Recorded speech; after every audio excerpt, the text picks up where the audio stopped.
Hey everyone, welcome to FMATalk Chronicles. How's everyone doing out there? Please say hello.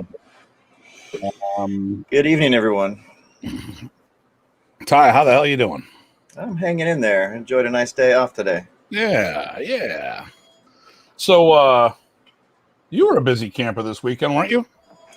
Yeah, I got to see G and Bobby Tabuada and a bunch of friends getting together for his shindig up here, and I got the first day of that, plus some unofficial get-together at the end of the day. And then the next day, of course, I was teaching him in Pennsylvania. I had a good time with Jeff Ramsey and Aaron Noel and those folks. Terrell. Excellent. Yeah. How about you? Prepping for this weekend. Yes, that'll be good. So for those who are not aware, this weekend will be the 20th anniversary of Professor Pracis's passing. Saturday is the exact date, and we're doing a memorial camp here in Buffalo. And Ty is one of the instructors. And hey, there is our brother from another mother down in Kentucky. All right. So yeah, it was it's just hurry up. And I went out and about to a shindig. I went to the Erie County Fair, which is one of the largest fairs there are in the States. And Fluffy, Gabriel Iglesias, was performing. Oh, yeah? Okay. So we went there. I loved him, man. Oh, he's awesome. Yep. He talked about a lot of issues. He talked about the vaccine and stuff. And, and the big takeaway was, I love the way he said it. He was like, hey, listen, I respect your opinion. And I'm going to do me, you do you.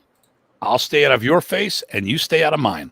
What a better way how much better could you say it?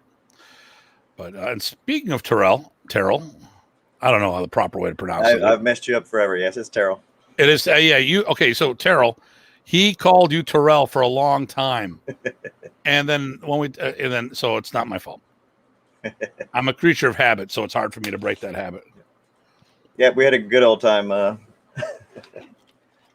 So I want to start off talking about something. And then we'll say, hey, hello, guys. PG. So, Ty, you did an awesome job, he says. All right, good deal. Did you pay him for that review? Yeah, just a little bit. Okay. All right. Okay. So today's topic is going to be on forms, but I want to talk about a couple little things ahead of time. I've been called worse. Yeah. Yep. So have I. So first of all, this weekend is the 20th anniversary of Professor's passing. So we are doing a memorial camp here in Buffalo. We there's room here. So currently there's no mask mandate in place. Well, I mean, there is if you're not vaccinated, you should be wearing a mask. But those who are vaccinated don't have to wear a mask. So the hotel that we're using is booked, but there are other hotels in the area. And if you look on like booking.com and Orbitz and stuff like that, you'll probably be able to find something. So officially it's Friday, Saturday, Sunday, Friday, and all 3 days start at 9 a.m. Friday, Saturday, we're going till 6. And then Sunday, it's fairly organic. It's noon to 1 o'clock-ish, depending on how people are feeling, So I've got Ty's going to be there. I got PG Chad is going to be there. Master Rich Parsons is driving in from Detroit. He won't be getting there till Friday night. Work commitment, And then we have Michael and May Williams will be driving down. They're going to get here on Friday as well. Not sure what time. I was actually over the hotel dealing with their accommodations, making sure it's all set. And they've got a crew that's coming up with them. And right now, I know we've got people coming from Massachusetts, New York, Ohio, Maryland, and Virginia so far. So, it's not what I wanted. I mean, I would have postponed this if there was anything to do, if I could do it, but you can't. I mean, there's only one 20-year memorial. So, what are you supposed to do? And like I said, if it ended up just being Ty and I, we would be coming together, training and remembering the old man. And that's what we're going to do. Next year, hopefully, when everything's working out better, we'll do the 65th anniversary of Mount Arnis. And who else we got here? Jeremy. Good evening, gentlemen. Once again, I don't know who he's talking to. But I want to address something. I want to talk about something. For those who didn't see this, and this kind of came up because of last week's show. The fight. Okay, here we go. Fighting Sticks of Arnis. Bob Tabata's on the cover, but it's actually the Fighting Sticks of Modern Arnis. Really hard to do this. Probably should have taken. There we go. Okay, that's the book. Now, evidently, some people got some twisted about it. So, what I'm going to do is I'm going to turn this over to Ty to say some things about this before I say something about it. So, and then, hey, Mark, how you doing? But personally, I think this is one of the best documentaries out there. But please, I want you to give your take on this video, and then I'm going to talk about a couple things after you do that. Well, where do we begin? So I remember when we were starting to do that particular trip, there was a discussion of that John Braley was going to follow us around and do a documentary on Fighting Sticks of Modern Arnis, right? Mm-hmm. So actually, when I got there early, I got there before all you guys did. I actually met him in the hotel, and we started talking from the get-go, and then he followed us around since that time throughout, except for when we took off to go to Hinagaran, right? And then he stayed at the festival. So at least going into it, that my understanding was that he was going to follow you around and get your take about all the things, not your take, but follow around and see what the experiences were that us as a group were having with you, that you put together, and all the things we were exposed to and people we meet, that kind of good stuff. And it grew from there, obviously, as we know. But that was probably a good point that people forget that it was originally started like that. So what I'm going to say, and correct me if I'm wrong, this is more or less Datu Tim's Excellent Adventure of the Philippines. That's sort of how it was set up, yes. So we had a game plan. This trip was planned long before Empty Mind Films reached out to me. But we didn't film anything, did we? Nope. We were filmed. We were followed. Yep. We were part of the vetting process at the very end in the States. A copy of the video was sent to us, and there was a couple things that needed to be omitted. And I mean, I'll tell you one right off the bat. They made a comment about rattan being bamboo. Right. I remember that. So I mean, and if you don't know, you don't know. Yep. But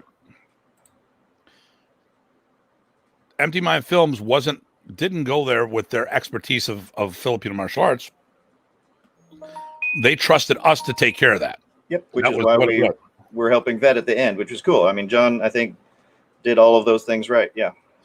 So a couple things came out of that, and I just want to address it. And since that you were part of it as well, you can give your 2 cents. Now, I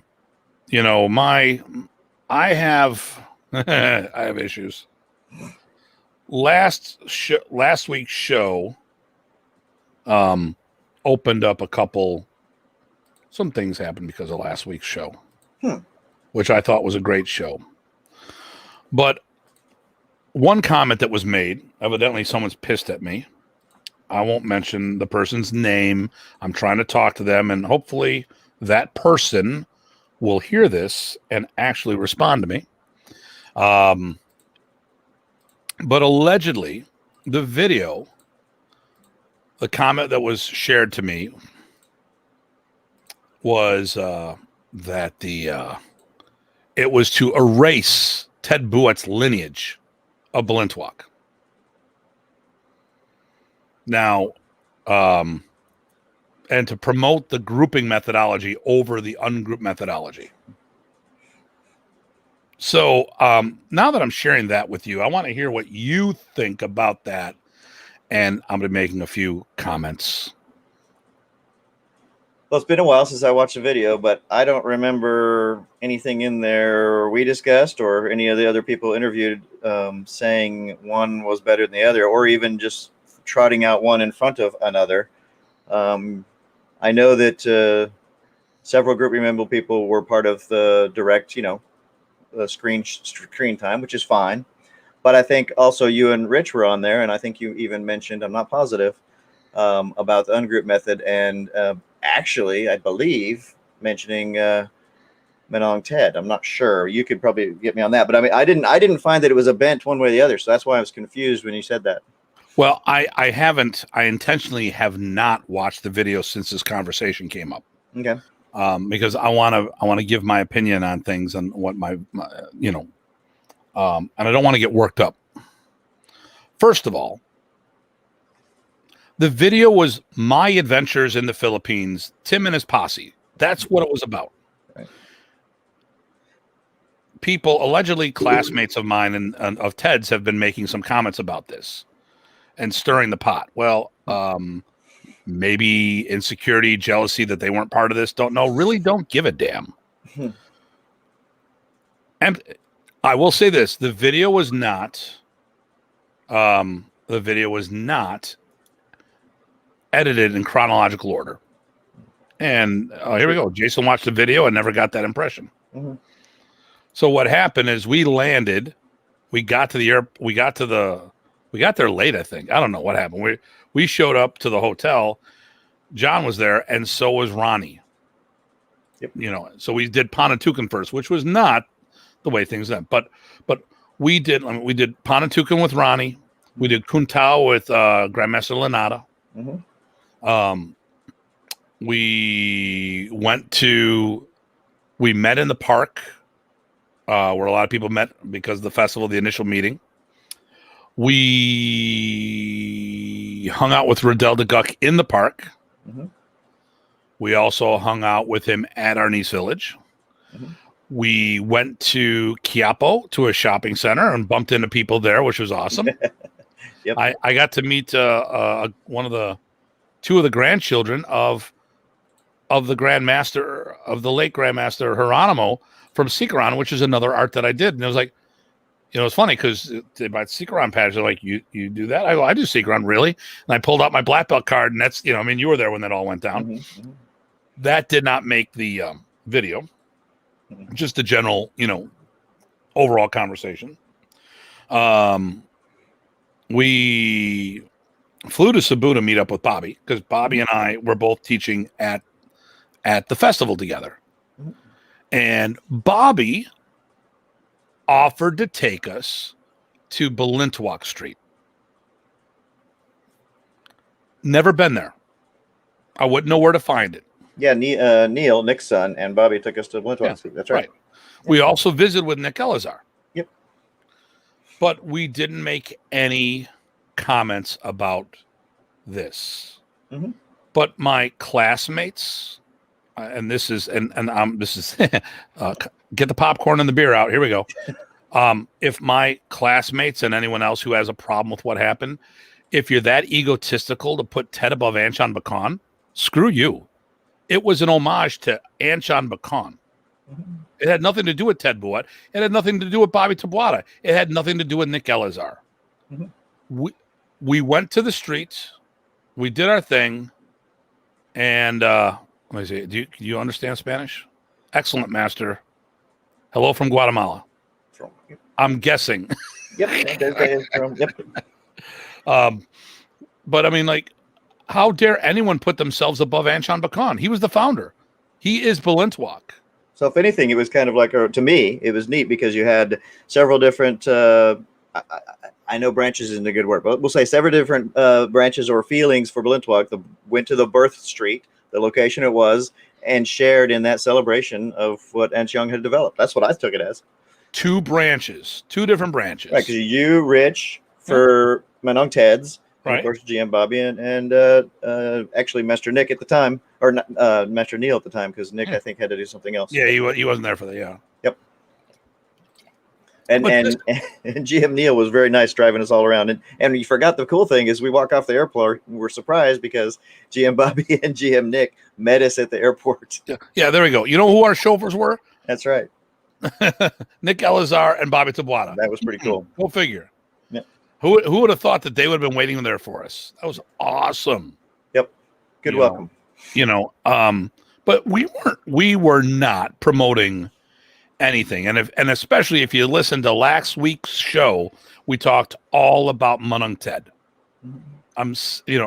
But evidently Rich and I, specifically me, I'm trying to erase Ted's memory. I'm like,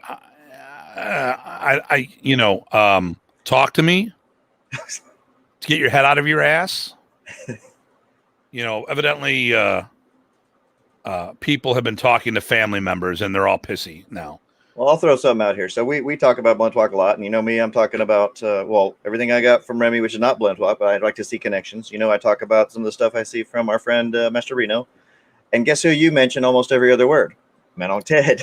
So that would surprise me. Deep cleansing breaths. I'm just saying that's then you didn't ask me to say it. That's really how it is. And I like that too, because it gives that perspective. So I know what I've seen. I did not get to train with Punong Ted, so I look to you for that. So I welcome it. But I'm glad that you do that. Clearly they don't know you at all. Jason, thank you for the WTF. I didn't know you did Taekwondo.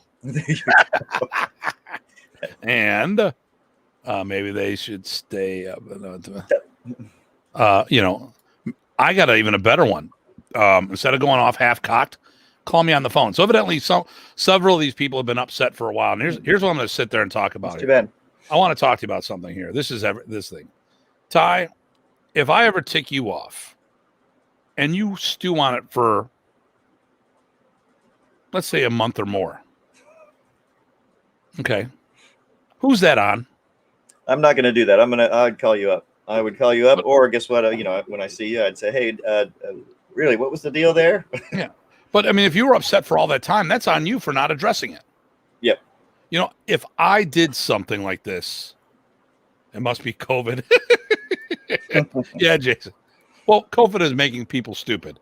And I'm not saying it's a government conspiracy. I think the problem here is that people have been so isolated lately. They lost all their social skills. I never had any. So. Well, yeah, I know. Yeah. But I mean, listen, if I tick someone off and they stew on this for a year, you know what? I own that moment. If I did something, and truly, if it was me, if it wasn't just a misunderstanding, I own the moment. But all that other time you own, you pissed me off 3 years ago. Did you talk to me about it? No. Well, then that's on you. If you would have talked to me about it, and maybe you got twisted for no reason. Okay. Maybe it's all you. Maybe it is me. Maybe I'm the jerk. But bring it to me. Give me the opportunity to say something. Give me the opportunity to, thank you, Jason. Give me the opportunity to, if I'm wrong, give me the opportunity to make it right. Yeah. But I know I've had some people in my club. You know what? They're all a bunch of grown-ass adults. And they've stewed on things for years. And I've known they were upset. But they had to talk to me about it. I am not supposed to be a mind reader. So-and-so is upset at you. Well, let them talk to me about it. That's on them. And we'll see if they're out of line or not. Hey, by the way, how's my sound? Sounds good. Yeah, my microphone stand, I ordered a new one so for those who were part of who weren't here on last week's show, Ty didn't show up, and I was trying to call him up a couple times, and I told the crowd to be quiet, not to let them know we were talking, but my microphone kept slowly doing, it's like the Leaning Tower Pisa, but instead of it being like hundreds of years, it was like nanoseconds. So some people have wardrobe malfunctions. I was having a microphone malfunction. So I got a new one coming, but it won't be here until it gets here during camp. Okay. Which I am so excited. So Canada got jacked up again. Yep. Okay, so let me see. Andrew Murray. So let's finish this off here. If you aren't given a chance to make it right, then you have no right to talk about some. Yes. Well, there you go. There you go. Well, so I mean, say if there's a bad thing that happens and they took it bad and nothing else happened, right? They have the one time where they observe it, and if they didn't want to do a thing about it, then they either let it go or shut up in a sense, right? You either let it go or talk to you. There's only two choices, right? If you stew on it, make it worse on yourself, that's you feeding your own bad wolves, right? You know, and this is what I'm going to tell people right now, so it's on record. Ty will talk. Ty knows about this too. So we'll talk today about what we're talking about today. I'll see him in 3 months. This conversation will pick up without dropping a beat. 3 months later, it's just like we were done in the middle of conversation. Then I'm thinking about all the things I got to do. And then I've probably got 3 different inner dialogues going on in my head all at the same time. And sometimes when I say stuff, people look at me, what are you talking about? And sometimes I'm answering myself out loud versus internally. And because I'm always thinking, and absolutely Ty. I got one thing right. Yay. Yeah. And, let's see here. That's good. We have had our exchange of words, but we made it right and then thought a lot. Okay. That's exactly right. Thank you, Jason. Yep. Yeah, there you go. By the way, sound is good. Thanks, Jay. Listen, like there's going to be, I've had to clear the air with a lot of people, and I've done things that it was on me. And here's the thing is, like, I'm more than happy to sit down with someone, but both people have to come to the table and agree to give the other person the opportunity to change their mind. I mean, if you and I are debating something, I'm more than happy to sit down and talk to you about something and say, hey, you might not agree with this, but here's my thoughts. I'll give you the opportunity to change my mind. Let me change yours, and if it doesn't work, fine. Mm-hmm. And of course, Rob, you probably missed the food. I told people to get popcorn and beer. Did you hear that? Rob, I was talking about you specifically. You're going to have to rewatch the first 10 minutes of the show because I went off on people. But, just so Rob doesn't feel left out, let me summarize this all before we go, because there's probably going to be more things in this conversation when we talk about our topic today. So we have not tried to erase the ungroup method of Balintawak. I've personally, and Ty and I, along with others in our group, have looked into the grouping method along with things, and we think that it's a good balance to have both. Each brings something good to the table. But if I had to choose one method over the other, I would do the ungroup methodology every single time. All right. And as far as you people that are trying to say that I'm trying to erase Ted's memory, what the F are you talking about? Stop with the bullshit. Stop trying to put yourself up by putting misinformation about me out there. If you're upset because you weren't part of the video, that's not my fault. I didn't ask to be in this video. They asked to follow me around. And I told the guys ahead of time who committed to the trip that this might happen because there would be cameras on us. And I had to make sure that wasn't going to conflict with anybody and their jobs. But Ty, did I tell anybody you got to come because they're going to be here? No, not at all. That was, like I said, actually, you seem more concerned that we were comfortable with it and we're going to work around that than the other way. Well, I don't know what restrictions you have with work. Right. I don't know what restrictions Rich has with work. There's a whole bunch of things. And, I don't want to, for those not Ty, I'm not saying it's not Ty. I'm just saying it wasn't Ty. The one of the earlier trips, I had a guy who was working with a government agency and couldn't go to certain islands at Mengel. At the time, what he was doing, he was working with rocket systems and stuff like that, and he kept pressing me for all the information. I said, well, we're going to be here and here. Well, I need more data. I go, I don't have that. We won't know until we get there. Right. But there were certain islands he had to stay away from. That year, it was fine. Another year, it wouldn't have been fine. Yep. So these are the things I make sure. Hey, listen, so and so is going to be there, but this was not to promote the group methodology over the ungroup, because if I chose it, I would choose ungrouped every single time. I love doing the grouped, but if I have to choose one over the other, I'm going with Ted's stuff first, because that's the way Anshan taught it. After all, Ted was teaching for Anshan, and his methodology works best for my research on how modern Arnis interacts with how it affected the development, or Blintwalk affected the development of modern Arnis.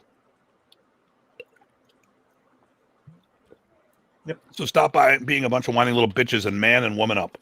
Well, So like anyways, I said, you let it go, or just call Datu up. I mean, heck, if he angrifies me, I'm talking to him, going, "Hey, why did you angrify me?" And he'll go, he'll either tell me he was trying to, and I should just laugh, or he wasn't, and it was something else altogether. Area code 716, phone number 432-0600. That's my cell. And you ass clowns out there prank me, I will find you. Jason. But Jason already has my number. That's right. That's right. Okay. Let's talk about today's topic. Yeah, let's do that. What are we doing? Underwater basket weaving? That and snowball drinking. I don't know. Snowball drinking. That's cool. Cool. Yeah. I taught at Rutgers once, and while I was there literally was a sign for a class, underwater basket weaving. Okay. That was a course. It was really what it was. It was a scuba course, and that's how they promoted it. Nice. I can appreciate that. Calling it now? Go ahead, Rob. I won't answer. I put it on silence for I'll see you tomorrow morning in class. What do you have to call? Nice. Okay, so today's topic are the forms. Tell a Remy story. That's you could do both. You could start. You could. You want me to tell? Do you want us to tell a Remy story now, or do you want us to tell a Remy story to Rob? And we can both tell we've got quick Remy stories, but we'll talk about that later. But snowball drinking? Should have had me in on that one. Yeah, but remember, the snowballs, it can't be the yellow snow. That's right. Okay. Today is about the forms. Modern Arnis forms. And it actually brought up, I've got my YouTube channel, my playlist for forms. If we decide that we're going to reach out and do this, if we need any footage, I will play that so we can go through stuff. So this is a huge topic of conversation. Remy had 12 forms, 4 stick, 8 open hands. The stick forms were taught in the Philippines. The open hands were not. They were developed in the States. And I think probably because Remy realized that when he came over here, kata, unarmed forms, was a legitimizing aspect of the art. But I think he initially put him in for that reason, but I think he definitely used it as a phenomenal reference point for a lot of his material. Mm-hmm. What do you think? No, absolutely. Yeah, I think he glommed onto it to a few things. One of the things maybe we'll get to later is while we're not a form-driven system, he really depended on them to see certain things in people's development and understanding. And I think we'll get there, so we'll just leave that hanging. But yes, they were part and parcel to everything, even though I would not characterize it a form-heavy system. I can tell you that one of my top Arnis student, Abel Martinez, right? As soon as he started Arnis, his applications got a ton better across the board, including for his Kung Fu. So, and that I attribute to the way professors stressed the forms and what to get out of them, what to put in them. And, I'm sure we'll circle back on that. Well, professor's thing was to make martial artists better. Mm-hmm. And I think when you started doing the art and he referenced it to the stuff, I mean, part of the nice thing about the art within your art, like when I started doing stuff, especially when I was doing it in Denmark and Sweden, I was teaching like over the Taekwondo schools and stuff like that.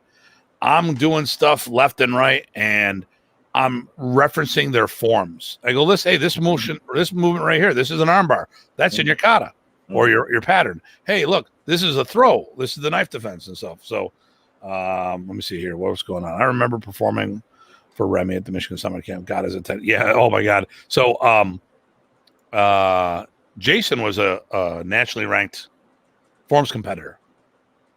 Yeah, he was actually a phenomenal competitor when he was younger. So he did he did one of the forms like in a sport karate mindset. Oh my God.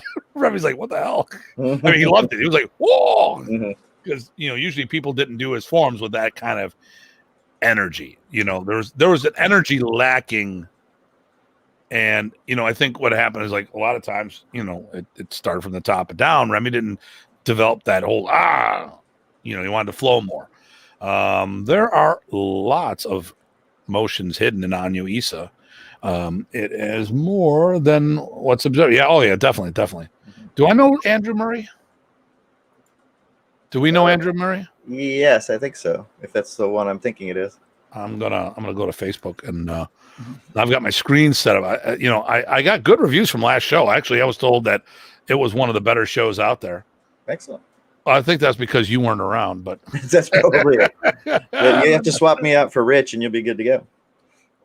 Hey, Rich, are you here? I can send him an invite.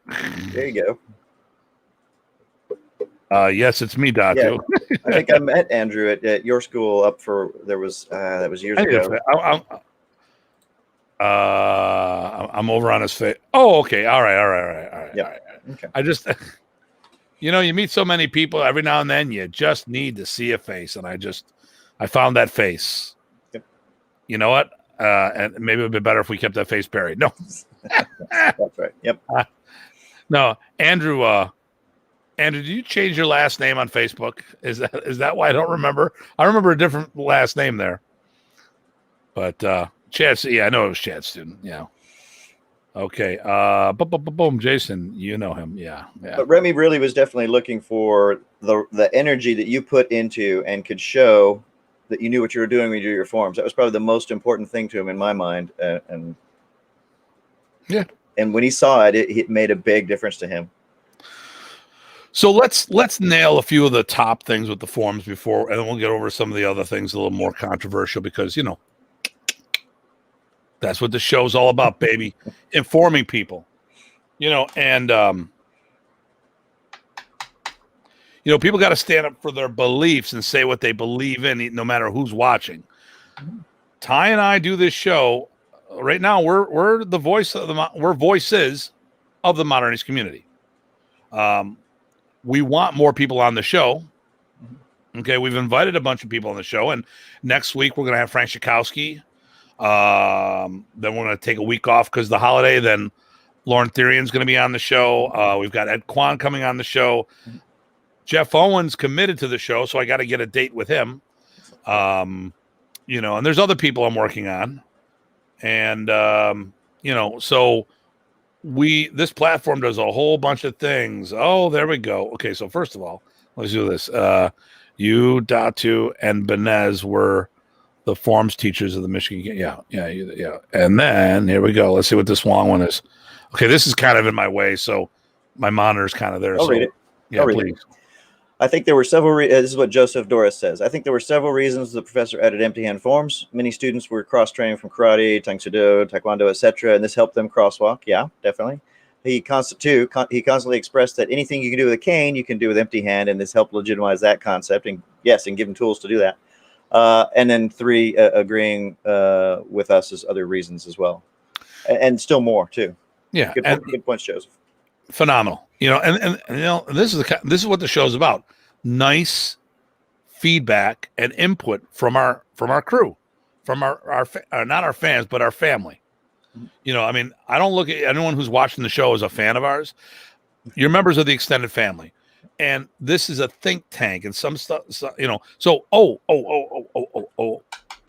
I forgot. Did you see that email from Carl Minkel last week? Yeah, which one? But I've seen a couple. I got a couple about Chris Sayak. Yes. In fact, we had some back and forth with him and PG Chad and me. Okay, good stuff. So for those who weren't here last week, or people made some comments like, "Who was the first black belt?" We don't know who the first one. I thought the one that made sense to me would have been Joe Bridenstine. Carl Minkle pointed out that it was Chris Syak in the 70s, which was one of the earliest black belts on the East Coast.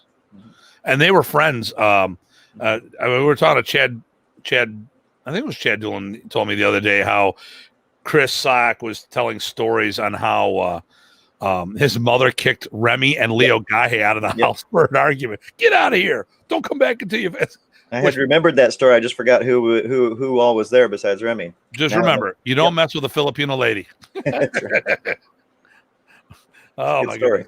So don't have the year. I would love to get that information. So if anyone who's friends with the Syak family and have maybe if there's a diploma laying around there from a historical point of view, I would love to see a photo of that so we can put this down because we want to try.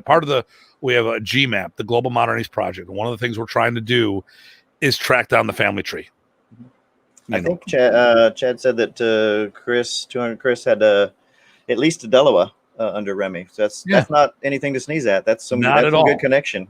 There you go. So, okay, but this is why the show is so organic. We can change things up as we go. So I want to talk about a couple things with the forums. First of all, let's I'm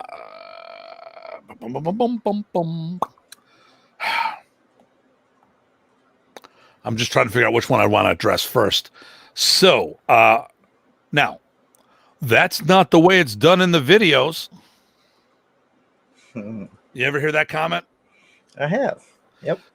So the videos were the form. Now the forums videos were released the second time. Remy kept adding issues on or episodes on. So he did the first 5, then he did a 6th that was done in the Delaware studio. Then he did other videos elsewhere. I don't consider them part of the original series because it was done elsewhere. And you have a bunch of different videos, but there's the original series. And I think the original one was done maybe 86. But then when he added the 6th one and re-released it, 88 was the end of that. Now, I got my black belt in 88. Remy's had the videos out before I was a black belt. I remember when I first talked to him in 85 or 86, he had the videos already. So I think when you see the video case and they talk about it, that it's sort of like the books. There was a second and a third edition and stuff of that nature. But we would be at camp and I would hear people say, that's not the way the forms are done on the video. That's not the way the forms are done on the video. So, and that would be very frustrating. Yes, it was. It was. So Jim and Judy, so 3 people did the forums, Remy Pracis, Jim, and Judy Clapp. And here's what I'm going to point out. And I am not going to make a negative comment about the execution as far as quality, because that's not what I'm saying. Right. All 3 of them did the forum differently. Now, I can't believe that the husband and wife didn't have their shit together where it would be on the same page. Now, I'm not saying that were bad forums. What I'm saying is they all had a different interpretation of the same damn form. Mm-hmm. Now, the moves were the moves were the moves. Yep. And that's what I looked at when I started practicing the form. Now, I learned the forms from John Bryant, 1 through 4. Well, actually, 1 through 4 and 1 through 4. So all 4 stick and the first 4 forms, hand forms. The 5th form, I'm not sure if that was on the video or not. I think it might have been on the video. I don't know. I learned all 12 from Eric. 6, 7, 8. I'm not sure. 8 I learned from Remy, but he talked me through it. He said, "Do this, do that, do the other thing." And actually, he taught me through it 2 hours before my black belt test. Of course. And the cool thing, this is at Michigan State University. We actually did. It was one of the few times that there was a black belt examination the night before the color belt examination. Oh, okay. So it was myself, Jay Spyro, a few others. I actually have footage of it somewhere I want to dig out. I had a good time with that test. But I got shaky on the form, and I think when it came to the forms, I did the smart thing. I did the form, having a problem with that. I walked up, just like in a forms competition, in a tournament, walked up to the judges, bowed to them, and go, judges, with your permission, I would like to re-begin to restart my form. They said yes. Backed up, bam, I nailed it. But I mean, not as in nail as in good performance, but it was like significantly different, and they knew it was a decent form based on that. I only learned it 2 hours before the test. But I mean, Jay Sparrow and myself, I don't know if anyone else learned it for the test. I'd have to see the video, but not many people did the form. So, but going to the video, I would hear this, a lot of stuff. Oh, the video. It's funny. I had my black belts go to camp for the first time. Like, what's this damn video everyone's talking to me about? Why are they telling you it's not the same way in the video? Yeah. Did you point? Okay. Now, what would you say about that? About the not the same as the video? Yes. So I would ask them, what exactly are you looking at? So like you said, the moves are the moves of the moves. Now, is the flavor and the execution, or as far as the focus and the flavor different? Because maybe they're thinking of different applications. That's all fine. As long as you could show it and could make professor or the judges believe it, you're good to go. As long as the moves are the moves, right? There's a lot of leeway there. And so I think one of my students, or maybe it was, I can't remember, was also told once not only that the forms were a problem, they had to be matching the videos, but also if you didn't do the applications from the video, then that application was not allowed, which is a bunch of BS. Oh my God. That's insane. Because every application I showed professor with a new one, or even a new way of doing something, or maybe I wanted to show him on UISA stick with the staff, he said, keep doing that. Or if he saw an application, he didn't say you could do that, because then I knew I shouldn't, but he said, yes, you got it. And I'm like, okay, good to go.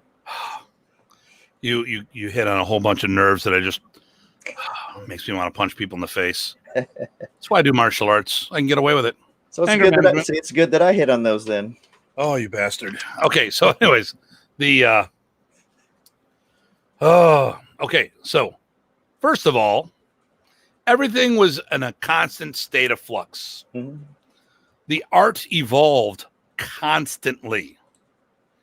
So we talked about the forms once. We talked about rules of movement, which we'll talk about tonight. The video is a snapshot. It's a moment in time that doesn't magically update itself through time. And it's a right way of doing something. So the forms were, okay, the forms video were probably done in 85. I'm going to say 86. It doesn't show any changes that Remy added to it. Right. So, if you look at the rest of the video, which to be honest with you, I think the best videos he has were the original series. It was done in a well structure. He was a terrible actor and he tried too hard talking in front of the camera. Mm-hmm. But he was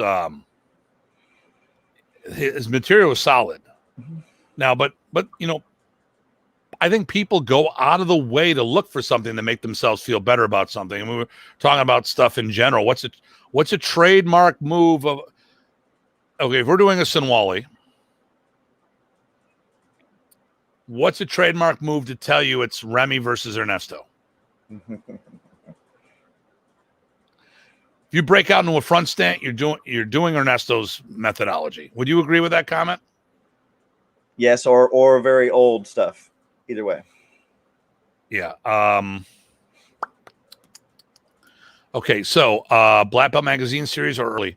Okay, so the early ones, these were the ones that were filmed in Delaware. I think they are the best videos. Remy didn't like the Black Belt series. Okay, first of all, it was Black Belt Magazine series, which is what Andrew wrote. Some people perceived them as Black Belt quality videos, which that's not what it was meant to be. Oh, these are the Black Belt series, as in think the title, not the name. I see. That's just the magazine name. Exactly. Okay. Right. Remy thought there was enough material to make 5 videos, not just 3. Mm-hmm. And he was a little bummed that they only made 3 videos out of it. I also think it was all over the place. It didn't have. I had issues with it. You know, like I said, anytime Remy's in front of a camera, I'm happy. Yeah, there's nuggets there regardless. But yeah, I get what you're saying. Structure. But I think the Black Belt series was so much better. But that being case, if you look at core curriculum, it was rock solid, but it didn't show the evolution of the art. You know, if you remember, if you look, you got an old school. Abun Bayet posted on our Facebook group, the group for the World Modernist Alliance. And he did a video about Modernist in the 70s versus the 90s. And he talked about when Remy was teaching in the 70s, he was teaching for the school system. So back then, it was a lot more karate-esque, front stances and stuff of that nature. But when you saw him teach it in the 90s, he was doing less brace blocking and more follow-through blocks or cut-through blocks, and he flowed a lot more. Mm-hmm. So there was a lot more. So he really, I mean, yeah, if you're going to do it in a education system, yeah, you're definitely going to have the karate-esque flavor because of the quantity of people you were teaching. All right, what's Nathan got? Good evening. Bit off topic now, but out of the empty hand forums, which ones do you consider more/less important than the others? Well, let's get into that in a moment. Let me just finish this thought. I like Nathan. He asks good questions, but he's short. He's teaching in Buffalo with us with PG or Grandmaster Pogi. Nice. Oh, okay. Good. Yeah. So, so when it comes to the forms in general, we have to remember that the videos do not show the evolution of the art. None of them do. It's a snapshot of time. And Remy changed the art significantly, including the forms. Now, let's address this one first because it's fresh in our head. I think the 7th form is the least important of them. There's good movements in there, but it's a Shotokan kata. Thoughts? For me, 7th never hit me real well, but I mean, it was fine. I liked 6. I like 1 a lot. I love 6. I absolutely. I got a nice neck crank that I'm going to show you when you come to Buffalo. Just great. Although I've been told I can't do it anymore because it will actually kill someone, but I'll show it to a school that I don't care too much for and send them on their way. It will only kill the weak ones. Exactly. I think Issa and Delawa are rock solid. Mm-hmm. I like the trapping in Tatlo, number 3. Yeah. Okay. So for those who don't know what we're talking about, Issa is the number 1. So that's Delawa is the 2nd form. Tatlo is the 3rd. Apat for Lima is 5. Anim is 6. Pito is 7. Walo is 7 or is 8.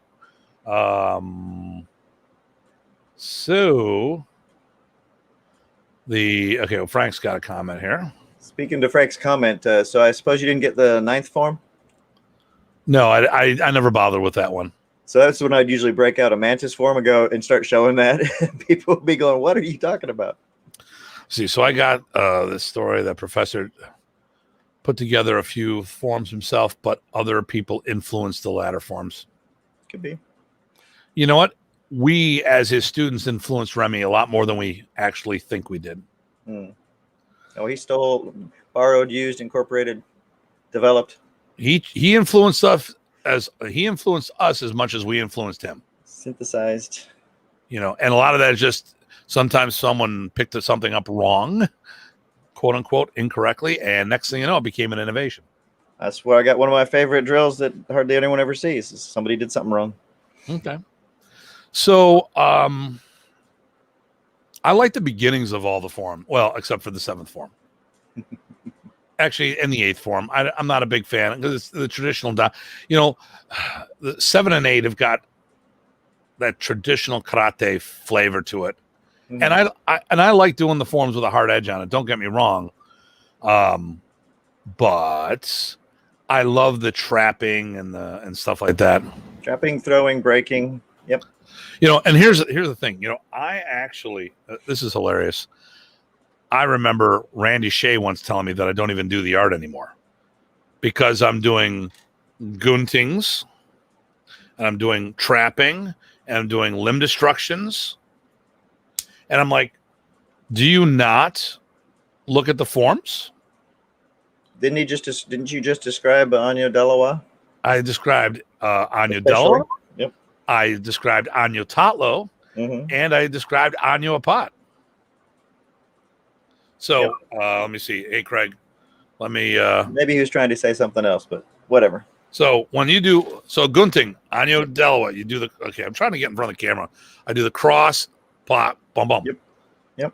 2 count trapping, pak sao. I mean, we're not doing pak sao, but 1, 2, 3, and then a hand sandwich in a pot. There. I mean, and these are things I would put in my trapping hands decadina. Yep. And so I would take elements of the forms and reapply them because what did I do? Oh, I deconstructed the art and showed applications elsewhere because, well, I committed to the art where everyone else was cross-training because a lot of people never took their FMA training wheels off. Now, I know you and a few others trained it as if it was a standalone program, but many other people didn't do that. That's from outside the program. Yep. It's just a different word. I mean, but Amara is basically our twirling. It's like you could say Carenza, but the Amara is a lot of like our Amaras.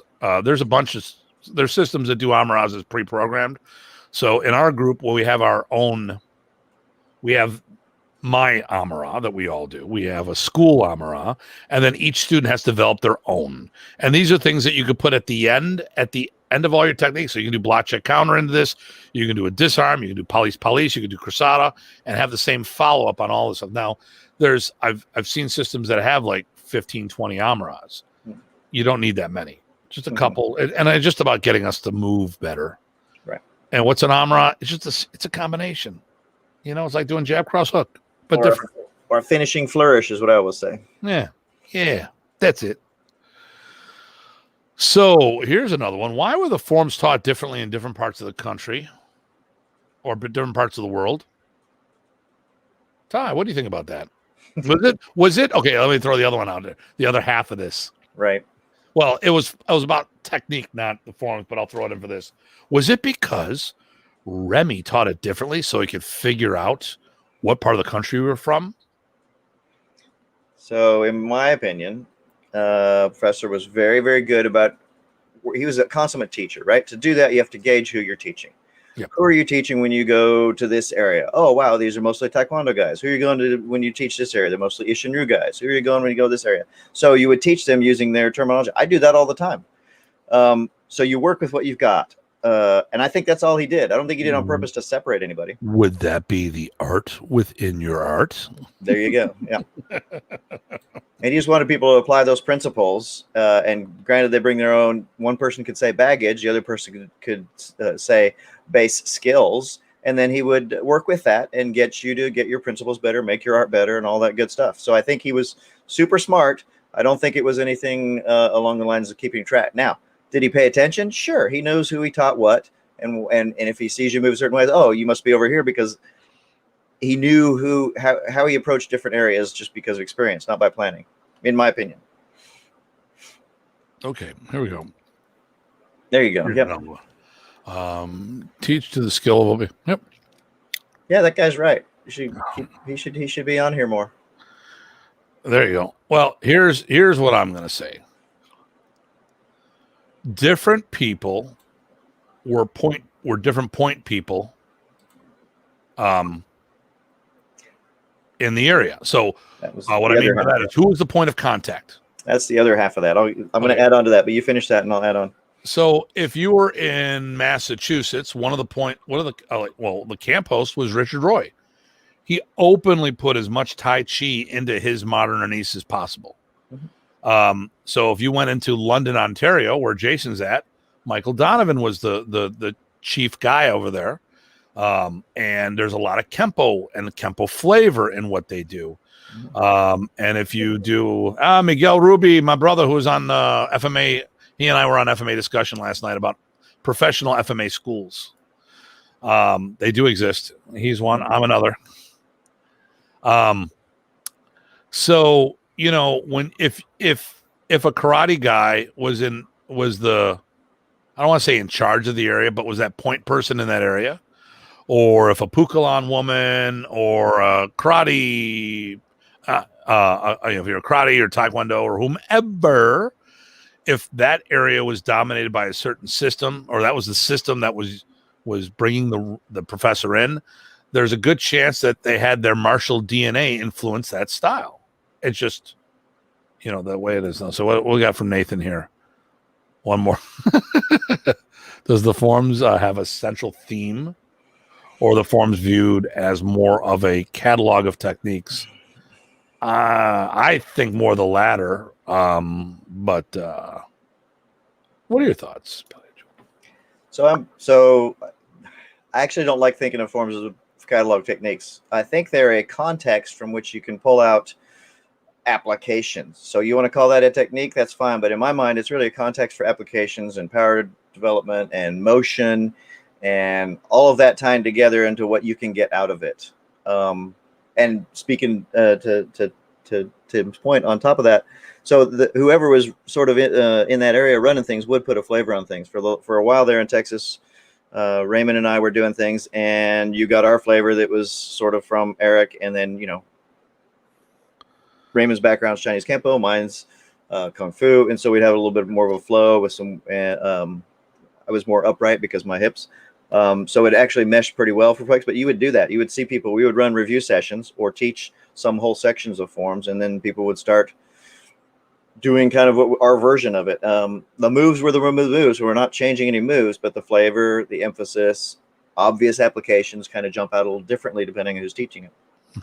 So, Billy, thanks for logging in from the Philippines. We Absolutely, really appreciate that. So I'm always trying to see where people are coming from, and that's our long distance person. First of all, it was Miguel Ruby from Sacramento, but I think Billy trumps all of us right now.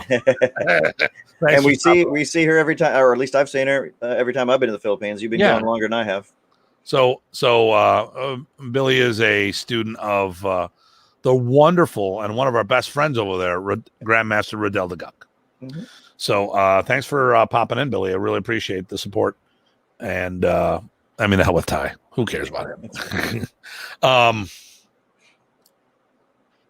What I like to say is that Remy allowed for a stylistic interpretation. Like I remember when I was when I first met Chad, a lot of people, he brought a bunch of people to camp, and I'm like, okay, well, this is different. I go, is it different, or is it more of a stylistic interpretation, like Okinawan versus Korean and stuff like that?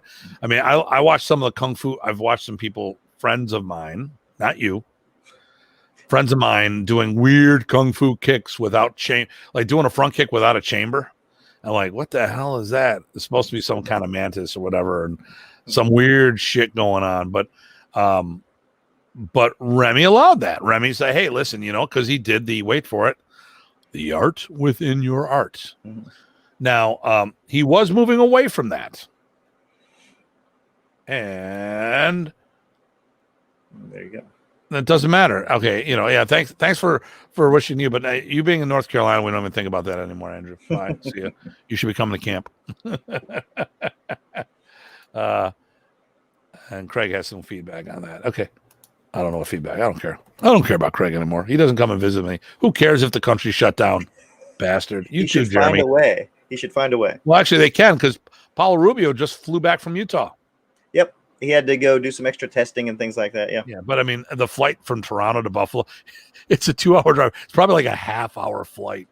But, it's like, why would I spend all that money just to fly to Buffalo for a weekend? And then you got to take tests on both sides. Yep. Oh, my God. And then actually, I guess he can't come. If he leaves Sudbury, he can't go to work, which isn't entirely such a bad thing. Think about it. There you go. Yeah. So I remember the first time I went to the Philippines, and they had no idea about the hand forms. And then I remember I was with Riddell. It was the second time I went. I had we had a group with us, and I had Talin, which she used to do demos with Riddell all the time. She's the one that he took his hat off and put it on her, and vice versa. Okay. She's amazing. She is a little spitfire. But I had her demonstrate to the guys the forms, and it is so karate-esque because Remy, back then in the Philippines, they were competing against karate style, so they had that hard edge. That will also change it. Yep. Then, of course, when we come to the Philippines, or come to the States, what do? We put more of a softer edge on things. At least I tried to. Okay, one of my favorite parts of camp was black belts going off to the side, sharing forms and applications. Absolutely. Anyways, variety. Not all the camps did that one. It was. Oh yeah. No, Michigan didn't do that. Michigan was Tim. Show me the form. So about 94 on, if I was at a camp, I ended up teaching the forms. I consistently put out a good product, and Professor was moving towards doing the forms full time. I'm actually gonna, or doing the forms a certain way. I'm actually gonna do something here. I don't like doing this. I was supposed to do this before, and I didn't, so it's bad on me. And this is to talk about what Remy was trying to do. So I was told, okay, so I did a forms video for Remy. What happened in 2000? It was the last camp that Remy taught in Michigan. That was the last series of camps that he taught, was 2000, because he was diagnosed in October when he was in Germany.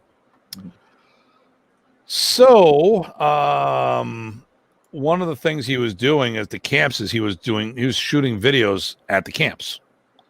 The first when you and I met, Remy was shooting a film down at Rice. He had a bunch of the black belts part of it. I backed away because people were arguing about stupid stuff, and I didn't want to be part of it because it was just being a total cluster, and I didn't want to be part of that argument. And it evidently Remy was very upset that I give Kenny Smith credit.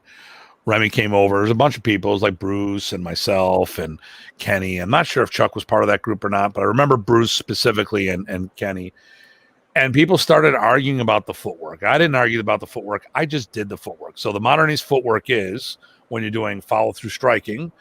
If it comes from the right foot's in front. If it comes from the left foot in front. We talk about the rules of movement.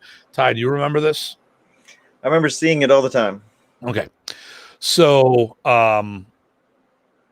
Remy comes over, watches the group. Evidently, I was the only one that was doing it at the time. Remy's comment to the group was, do it the way Tim's doing. Remy walks away. The group continues to argue about things. So later in the day, I walked up to Remy, and I said, hey, listen, I'm not feeling good. I'm going to back out of the video. What I really should have said is these guys are being a bunch of bitches, and they're arguing. You told them to do it, they can't agree to do the forms. Soon as I didn't say who should do it what way, but you said do it Tim's way. And soon as you walked away, they started arguing more about it. And I'm like, whatever. So what happened is at the one camp, the Michigan camp, the 2000, Remy decided to shoot the forms video. And if you go to archive.org, you can look up Remy's old website. Now, Lisa McNanus was in charge of writing a review of the camp. That was her job. But if you go to if you go to archive.org and punch in a URL, you can look up the history or where changes were made. I'm going to take this off right here. So I talked about this, and then the comment was made to me. Well, I said how Remy wanted me to film the forms and all this other stuff. And then later when we talked about the forms recently in Rules of Movement, people made comments to me about such phantom forms video. Well, right here, if you look, I want to talk about two things here. Now, first of all, Ty, tell us about what Lisa's job was. Reporting, basically, right? I don't even think she was editorializing. I don't remember her doing that. No. So if she wrote it, it's because something was said, right? She saw it, or it was said, or direct. I don't remember ever her doing any editorialization. It was all just raw facts, which is nice because I wish more news would do that these days. Okay, so we're going to talk about, he talked about, right here she talks about the videos. Focus of the camp was videotaping for the final segment of the professor's new video series released in the fall. Chuck Goss, Ken Smith, Jeff Delaney, and Gabrielle and Astrid were featured. Everyone was wondering why I wasn't there. I was actually warming up to take the test. And evidently, when people found out I was testing, Primo was with me, and he's like, people went, why is Tim warming up? Is Tim testing? He goes, man, it went through the room like a wildfire. I'm like, okay, that's cool. So then, okay. Yeah, as you say, you're mentioned on the next line. So. Yeah, and that is where we're featured the majority of the taping, while Tim Hartman and Kevin Black, which is one of my black belts, led the taping of the forms 1 through 8. Now, what happened is, unfortunately, lighting was bad and none of us moved well together. Actually, Kevin and I were in sync because we practiced a long time. When we first talked about this, I thought it was just supposed to be Kevin and I. I didn't care. Then Lisa showed up. Scott Vanderzees, if I'm not mistaken. One of Lisa's kids showed up. There may have been 1 or 2 more people besides Kevin and I. Remy didn't like the forms. Afterwards, he goes, you need to refilm them. You can do it with the group or do it by yourself. And when I asked him, what do you want me to do? He's like, well, you make the decision. Well, what do you want me to do? You make the decision. So then, okay, a half hour later, so I'm going to do for the forms. Well, what did you decide? I'll do it by myself outside. Give me 5, Tim. I gave him 5. Not dollars because I didn't have it on me because I have no pockets. So I did the forms. This is Lisa reporting on things. Now, I will point this out. Since we're here, let's go to the other part. Where is it? Do I have the right one? Maybe I don't have the right one. Oh, you know what? This is October. It was changed. Okay. So people were editorializing things. You might notice that. Here we go. No, we go. Now, I physically tested. Following the test, Tim Hartman was promoted to the rank of 6th degree black belt, making him the highest ranking practitioner in the United States. This is Lisa reporting on that. And there was a photo here that disappeared. And that's usually because, when they purge, right now the website it just means the file's gone, But initially, this is Remy's website, and this was the reporting done on that website. Lisa's job was to, whether it was self-appointed or not, she reported on the camp. She didn't editorialize, as you said. So Remy wanted the forms to be done a standard way.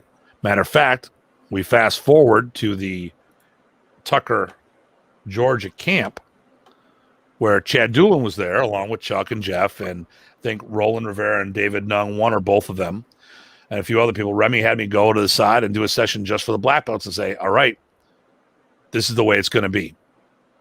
And he had me teach the black belts that way. Now, Remy was doing the system. He was standardizing this system to get away from the art within your art platform as the common delivery system of the art. He wasn't going to get rid of it, but he wanted to try to do it as a standalone program. And well, I had a dedicated school. The only other person that I know of that had a dedicated school was my instructor, John Bryant, who's closed his school in 87, 88. So when, a professor would come to town and I said, hey, we should do a kids videos. Oh, I don't know. I would think about it. And then I brought a bunch of kids to the seminar and he did a special seminar. Oh my God, Tim, these kids are good. We should do a video. I'm like, okay, all right. and he saw more and more that modern Arnis could be done as a standalone program. I mean, you taught it as a you did your Kung Fu, but you did the Arnis separately, you know. So Remy was definitely going towards that method of doing the video, doing the forms a specific way, and allowing less stylistic interpretation and having more of a recognized standard. That being said, he just liked the fact that the art was being taught, so he wouldn't fault anyone for doing it that way, but he definitely wanted a more consistent product. So now that we're back on that, I just wanted to talk about said phantom forms. Well, I'm glad you brought those things up. I wasn't there for those two things, but I do remember a trend of him being a little bit more directive on a few details of the forms from time to time as we got later into the 90s. So that fits. Yeah. Well, and even with the art though too, he was, you know, I mean, if you look at it, Remy. Okay, so for those who weren't there, if he ever told you, "Oh, you could do that too," or if you just saw him once or twice, that usually meant that's wrong. Let you go. Oh, you could do that too, but I would like you to do this. Oh, look, I was innovating. No, you got it wrong. But he's nicer than I was. I always heard you could do that, and then I heard in my head, but I wouldn't. But yeah, I got. I remember there was some kind of technique. I don't know what the hell it was. But it was like, oh, Tim, you could do that. No, Remy, no, you're not doing that shit to me. Right. No, you could do that. No, I don't know. I don't want you could do that. Tell me what it's like. Oh, you could. Damn, Remy. Right. Stop it. Just show me what it's supposed to be. I would always wait for when I heard you got it, or keep doing that. Even better, right? Keep doing that. So there's so much. I got to tell you, when it comes to form I've had so many people cross train with me over the years in my school. One from a specific karate club that was far enough away that we didn't interfere, but I would do seminars for them. And then some of their guys would come down and do like monthly classes with me and stuff. And I would give them application of kata that they had never seen before. Mm-hmm. And a lot of it was because of what Remy was showing us and stuff. And I got to say, even though I went off the reservation, I think a lot of it has to do with George Dillman's association with Remy. Okay. I think he inspired Remy to look at things differently. Yeah, I could buy that. I was going to say, I actually was doing seminars just on applications of other schools. It's like, hey, Ty's applications for that's not the bill of it, but my applications for their material. And I would do seminars on that to help people understand. Okay, great. Here we go. Professor checked my forms every time I brought him in for a seminar. I promoted a dozen seminars with him. Mm-hmm. There you go. He did it. You know, and actually good, because I'm doing the history. I need those dates. There you go. Because I've tracked down a lot of seminars, but there's a lot of missing. So I would like to go over if you have a list of dates, Frank. Talk. And by the way, everybody, Frank will be our guest next week. So and he is related to Ty, not blood, Marshall blood. We're brothers. He's my I will never get enough stories of Professor. And your impression of him. Okay, well, you know, the other part of what Frank said is that Professor did want them done a certain way when he worked with him, and that fits as well. So we're all having the same kind of experience at the time. Yeah. So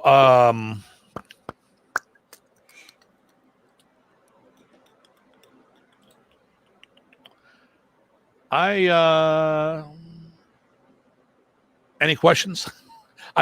There's something I want to bring up, but I want to wait. Okay.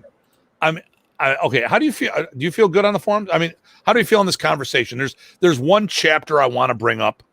But I'm pretty good, but I'd like to touch on maybe one other thing that we hadn't. This is not contentious, I don't think. It might be down the path. Well, I'll tell you what. Listen, I'm gonna go off for a minute. I'm not gonna go off my rocker. I'm in my school, and I'm still in my gi pants, which I really don't care. But all the lights are on up front. We've been shut, and I need to lock the front doors. Gotcha. I don't get to. So I'm gonna log out. And Ty, tell us some good stories. We'll talk bad about you. I mean, yes, we'll talk about the forms. So. I can still hear you. Always. Yep, of course. Plus it's recorded. So I was going to touch on another thing, and I think I mentioned it earlier, and that is one of the things they bring up when we was covering forms was the idea that you could do this for different purposes, for different uses, and he would bring up even different weapons. So one of the things we did, and I was encouraged to do this early on by Guru Eric, do obvious one with stick forms, obviously do them with your left hand, right? Pretty simple. So we did that. We'd also do, we'd look at them for double stick. We'd look at them for stick and dagger.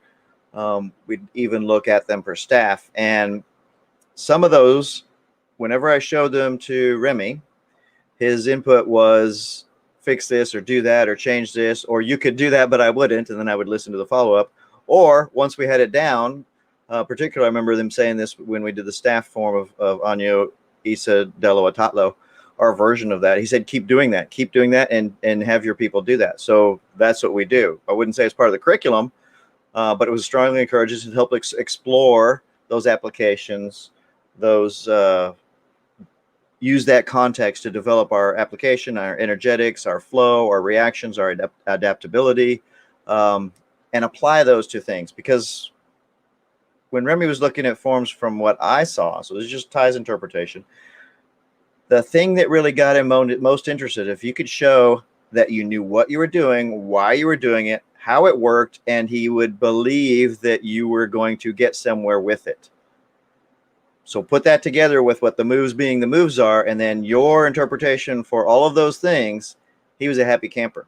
If you could not do that, then all he had to go on was the moves themselves and how you ended up showing them just in the air, which I think, once you standardize that, and once he gets it more standardized, the idea was looking for more common threads and making it easy for other people to see those, because not everybody can make that leap from here's some movements, what are you going to do with them? I remember we used to, again, I'll bring PG Abel into this. I remember early on he used to be called OR, right? Because he would show this application, that application, another application. It was all things that Remy showed, but he would go on and on and on, showing about how everything Professor was showing was in the forms. And I'm not talking about Professor showing the forms, which he rarely did, but him showing techniques and illustrating how stuff works and what you're supposed to do with it. You could see that in the forms and you could apply it back, and it just rolled out there and reinforced. And so when he saw that and your version of that, then he was tickled pink, and you should keep doing that. That's the thing that we waited to hear. So I was just talking about forms and other ways you do them, maybe with other weapons, left hands, all those good things that he encouraged. So I got a couple stories about that, and actually, it's okay. We did not plan tonight's show other than what the topic was. That's right. Usually, we try to talk about a few things. Hey, feed me this question. No. Hey, don't bring this up. Yeah, don't bring that up. No. So I'm in Buffalo. There used to be 11 different groups running at the same time in the Metro Buffalo area. The only openly teaching modern Arnis. Philadelphia has got a lot that it's more like stealthily teaching modern, because a lot of Kempo schools have a lot of modern in them, but they may not realize that it's there. Detroit's got a lot of modern, had a lot of modern. I don't know what it is now. But Buffalo, Metro is 1 million people. Buffalo proper at the time was maybe 250,000. Not a big area. And within 20 minutes, you can get you can go from the farthest schools from each other was only 20 minutes away. So a lot of places where 5-10 minutes you can be at another club. So I'm testing for my third degree. Is it my third degree? My third degree. We were doing it here in Buffalo at my school. I was teaching in Powerhouse Gym. So the board's up there, and all of a sudden, Jerome Barber goes, "Okay, forms. All right, boom, boom, boom." He goes, he's one of the things. All right, let's do them left-handed. I almost walked off the floor. I'm the guy going for the highest belt in the room. I'm like, all my people leave the floor because we've never practiced forms left-handed. Oh. And I'm like, screw this. I have no choice but to do the form. And the thing was, I only needed the first move. If I had the first move, I had all of them. Sure. Oh, he got pissed because as we were doing it, I'm doing the long formal salutation, and he'd say, okay, call out the form and begin. And like, wait for Mr. Hartman. I think he thought I was watching them to try to figure it out. What it wasn't. I had tunnel vision. I was just like, all I needed was my first move. Even to this day, I could go on the floor right now and do. Matter of fact, well, you saw me when you saw me teach all the time virtually. How many times do I do things left-handed? All the time, so they don't have to reverse it. Yeah, I do my forms left-handed. With all the virtual teaching, I was like, I can do this because professor told us to be ambidextrous. Mm-hmm. So I remember the left-handed thing. And once in a while I bring it out, but we don't do that. But you should. But then when we got done with the forms, I'm like, all right, let's do the rest of the forms. Come on, let's do Anu Isa, Anu Delo, Anu Talo, Anu Pa. Come on, let's do all the open hand forms. Oh, we don't do that left-handed. Really? Well, I don't do this left-handed, so come on, let's do it. How adaptable are you? Yeah, I mean, that's one of the things he taught us to do, was be adaptable. So now you open the door by talking about different weapons. So first of all, when people talk about modern race, what weapons you do, what's our answer? All of them. The answer is yes, we do weapons. Right. And you're like, well, I love answer. I love when I get answered that question. Like, so what weapons do we do? Yes, we do weapons. What? Like, you put something in my hand, I can show you how to work it. Mm-hmm. Doesn't mean it's the way it was designed, but I really don't give a damn. Right. All I care about is that if this is all I had in my hand to defend myself, could I utilize it? Rope dart, I'll choke you out with it. I don't have to. Listen, you know what? Blunt force trauma. Bam, bam, bam. Take the rope, choke you up, hog tie you. I don't care. I just don't give a damn. I have something in my hand. I will make it work. That being said, during this exploration and stuff, I got into using the katana. Because the thing I have a problem with the Filipino martial arts is we don't have a very good Filipino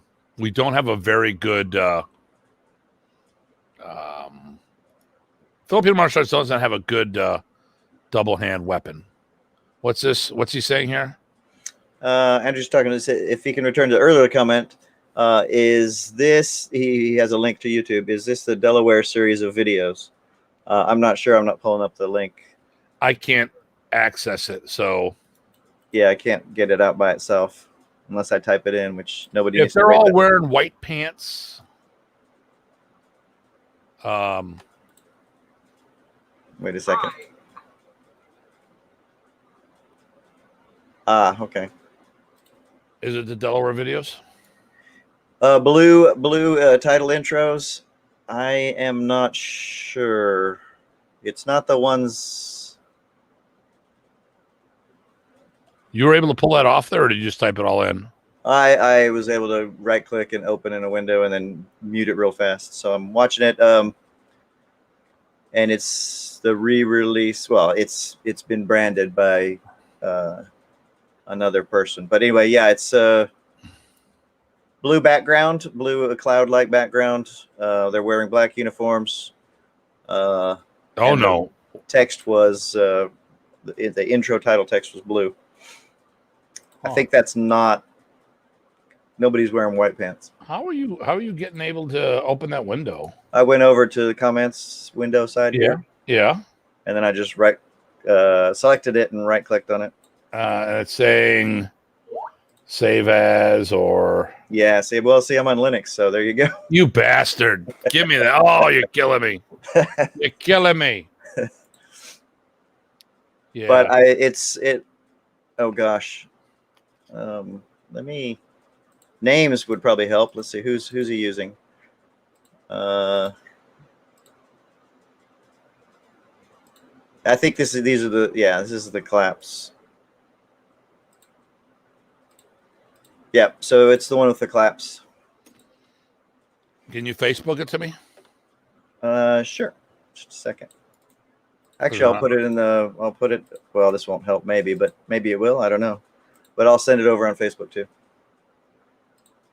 What's your name again? George. Jimmy George Joe Bob. There you go. Okay. Oh yeah, that's the original series. Yeah. Okay. Yeah. So yeah. So that's Sifu Lee Lowry. My initial instructor, John Bryan, is part of that series. Was he the shorter guy? Yeah. Red shirt, striped pants, Beard? no beard. Oh, okay. No, he was in one of the later. Okay, Oh, okay. he wasn't there in the initial. He was there, but it didn't make it for the weekend. So I think the filming had begun, and he showed up. He was probably in volume 4 or 5. Okay. I think volume 6, Rocky's part of. That was filmed completely separate from the original series. I think you're right. Yeah, that's the one that And I've Jim had Birchfield part of, and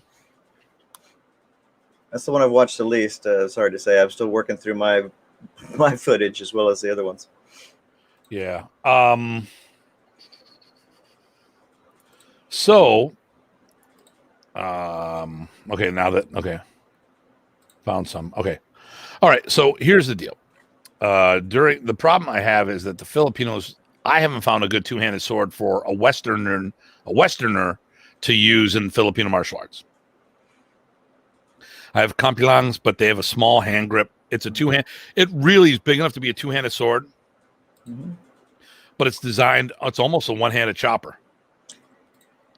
I mean, yeah, it's funny because even in my small hands, it's pretty hard to grip it with two hands. I'm over on the alligator's head when I do that. And the Filipinos don't have that much smaller of a hands than ours. There's not that much smaller. Right. So, I mean, I've seen photos and depictions of shield in one hand and kampilang in another. So I don't really see a really good two-handed sword for the Philippines. So a lot of times I use the katana. Right. I don't feel that I'm doing anything underhanded or anything like that. What I'm saying is just, because some people say, I've actually had someone, when I did one of our forms in a competition, I used a katana and they're like, what do you think people would think? That I kicked everyone's ass with a Filipino form? That I won representing Filipino martial arts? But you're using katana. Well, who cares? I mean, I beat them with their own weapon. What's wrong with that? But during this, I realized that there were some problems with Remy's forms. That Remy set up. Okay, so this was a big conversation. You know what I'm talking about. So, would you say that Remy had rules of modern Arnis movements, things to do in modern Arnis that you don't do?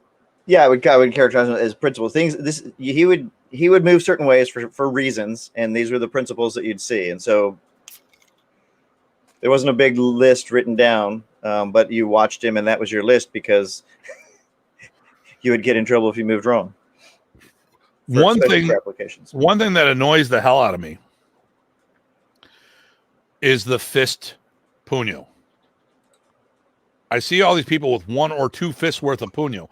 Don't get me started. Remy was fanatical about 1 or 2 fingers worth at most. Yeah. I mean, my hand probably still has bruises from. Here's my tripod. Okay. There we go. That's what he wanted right there. 1 or 2 fingers. That's probably big right there. And to see, I mean, if you're going to have that much personally, if it just tells me these guys never fought, because if I fought them and they gave me 2 fists worth of distance, oh my God, they would never hit me. I'd smash their knuckles from long. I would do it with I've done it with people with longer sticks than me, so I'm not really scared about that. And they'd be snagging themselves on their own puño, which I saw. If you have more than one, probably I've seen people do that all the time by accident.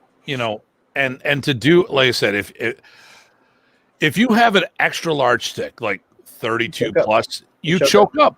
Yep. You choke up. But with a 28-inch stick or shorter, there's no reason for a puño more than a finger. Yep. So, and Andrew, stop dropping those videos because I can't. It's too hard to open right here. Ty's the only one that can do it, bastard. Although you sent me the link in the private conversation, which is kind of weird that you can send that to me. But it showed up as a link. Yep. Yeah, it did. So, but at the end of the day, I mean, when I see people who have that much puño with that short of a stick, I'm just like, oh, please let me fight them. Let me line up, because they will never hit me. Never hit me. And Remy had some just wonderful disarms for that much puño. In fact, actually, our Paquiti friends love taking that puño and use it in against you for a disarm. Yes, they do. Okay, yeah. So, okay, yeah. Remy's throwing people around, and I sent him your links, Andrew. That's what he's looking at real fast. yeah, Remy's not wearing a top. Yeah, Right. these are the videos that the family have re-edited.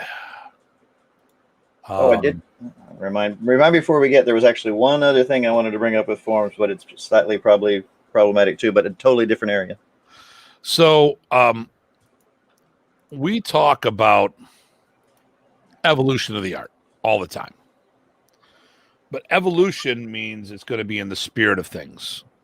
It's not breaking rules and stuff that Remy put in place. And I never, so I made some comments about Remy's rules of movements, and some people freaked out and started making a big stink on the internet versus just talking to me about things. Of course, the same issue again that we started about. Then, of course, what did the person do? Said, you need to answer me, and I know you're dyslexic, but I don't care that you're dyslexic, but you need to write me a full list of this so I can tear it apart and make it look like shit. Oh, no, wait. That's what he wanted to do. That's not what he said. But he did. The comment was, I know you're dyslexic. I'll wait for it. I'm like, I've got a disability, and you're making me do this the hard way. If you want my answer, if you're asking me a question, you have to do it on my terms, i.e., pick up the damn phone and talk about it. Not take something I say, isolate a word or a sentence, and completely take it out of context.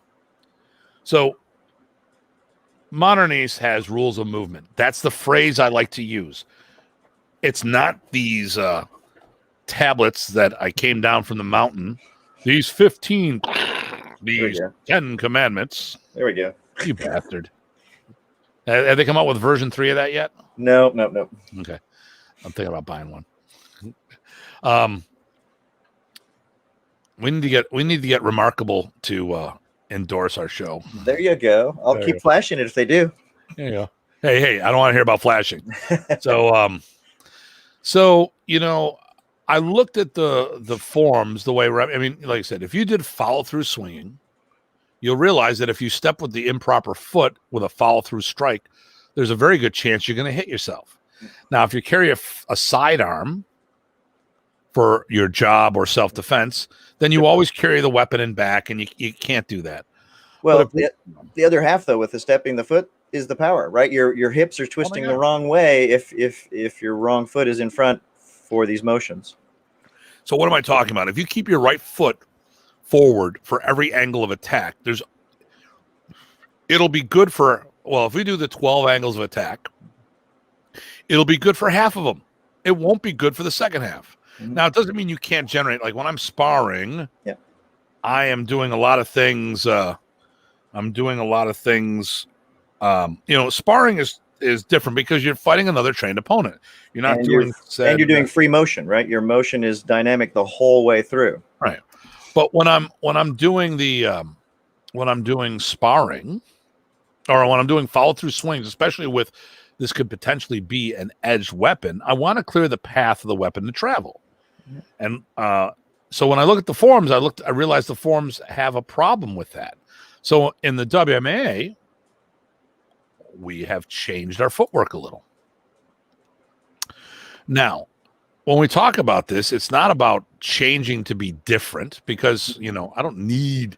You're different enough already. Yeah. We're all different enough. None of this, none of us need this. But let's talk about this. So I'm going to bring up said video. How's that?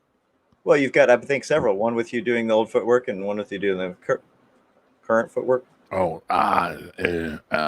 okay. Oh, this will work. Oh, I should have did this. Hold on. To do this proper, I had to switch screens. Okay, I'm going to do that. Share. Got it. I'm going to do... Okay. Alliance version of Stick for One. So I took the framework and I put a few more of our. It's even got some sound. Having the Harada, double action. Okay, so first of all, let's start off with original footwork. There you go. Now, as you watch, look how close I come to hitting my own leg. First move.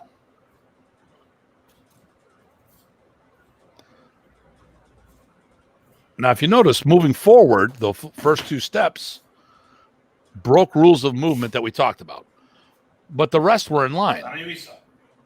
Most of them, yeah. Yep. So let's look at from the let's do this here. So once again, now the breakdown on Bastani Uisa. Start with the salutation. Left foot comes in, left hand on the heart, right hand out. We do that triangular step. That's what this is. The back of the hand goes to my forehead and comes back here. Now, when I step forward one, I do a down block with my right or number two strike. Number one strike or a down once again, block. close to my leg. Especially if somebody blocks it or hits it into your leg. Or whatever I hit. Yep. So let's go. I've done that to people in sparring too, by the way. When people got their wrong leg in front, you can pop it right into them and follow up. So let's do this with the modified version of this.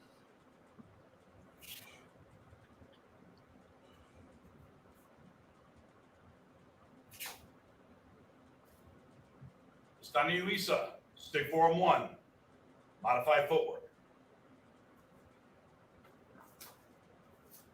So right there, I made it safer. Mm-hmm. Now, we do this with several of our forums. I'm not going to go into all that stuff. I'm going to stop sharing too. So I'm going to put one thing right in there. So when you drop this, at first, I'll tell people, and I think several of us at the time, when we were looking at it, we're like, you know what? That doesn't feel right. I hate it. But you know what? That was to our eyes. Once we actually did it and gave it a shot, I love it. Well, what happened, the reason why, once again, what weapons do we do? Yes. Yes.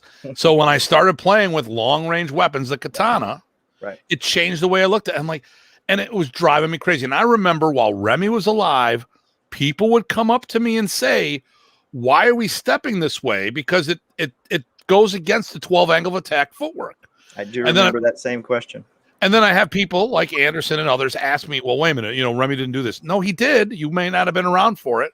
There was a lot of people, because that was Anderson, the one that cried foul when I put this video out. Or not this one, but it was a different video that talked about the proper way of doing Modernese. Well, yes, it was a clickbaity title. I'll be the first to admit it. It was clickbaity. But am I wrong? Let me ask you this, Ty. Do you think if I showed this to Remy, he would have a problem with this? I personally don't think so.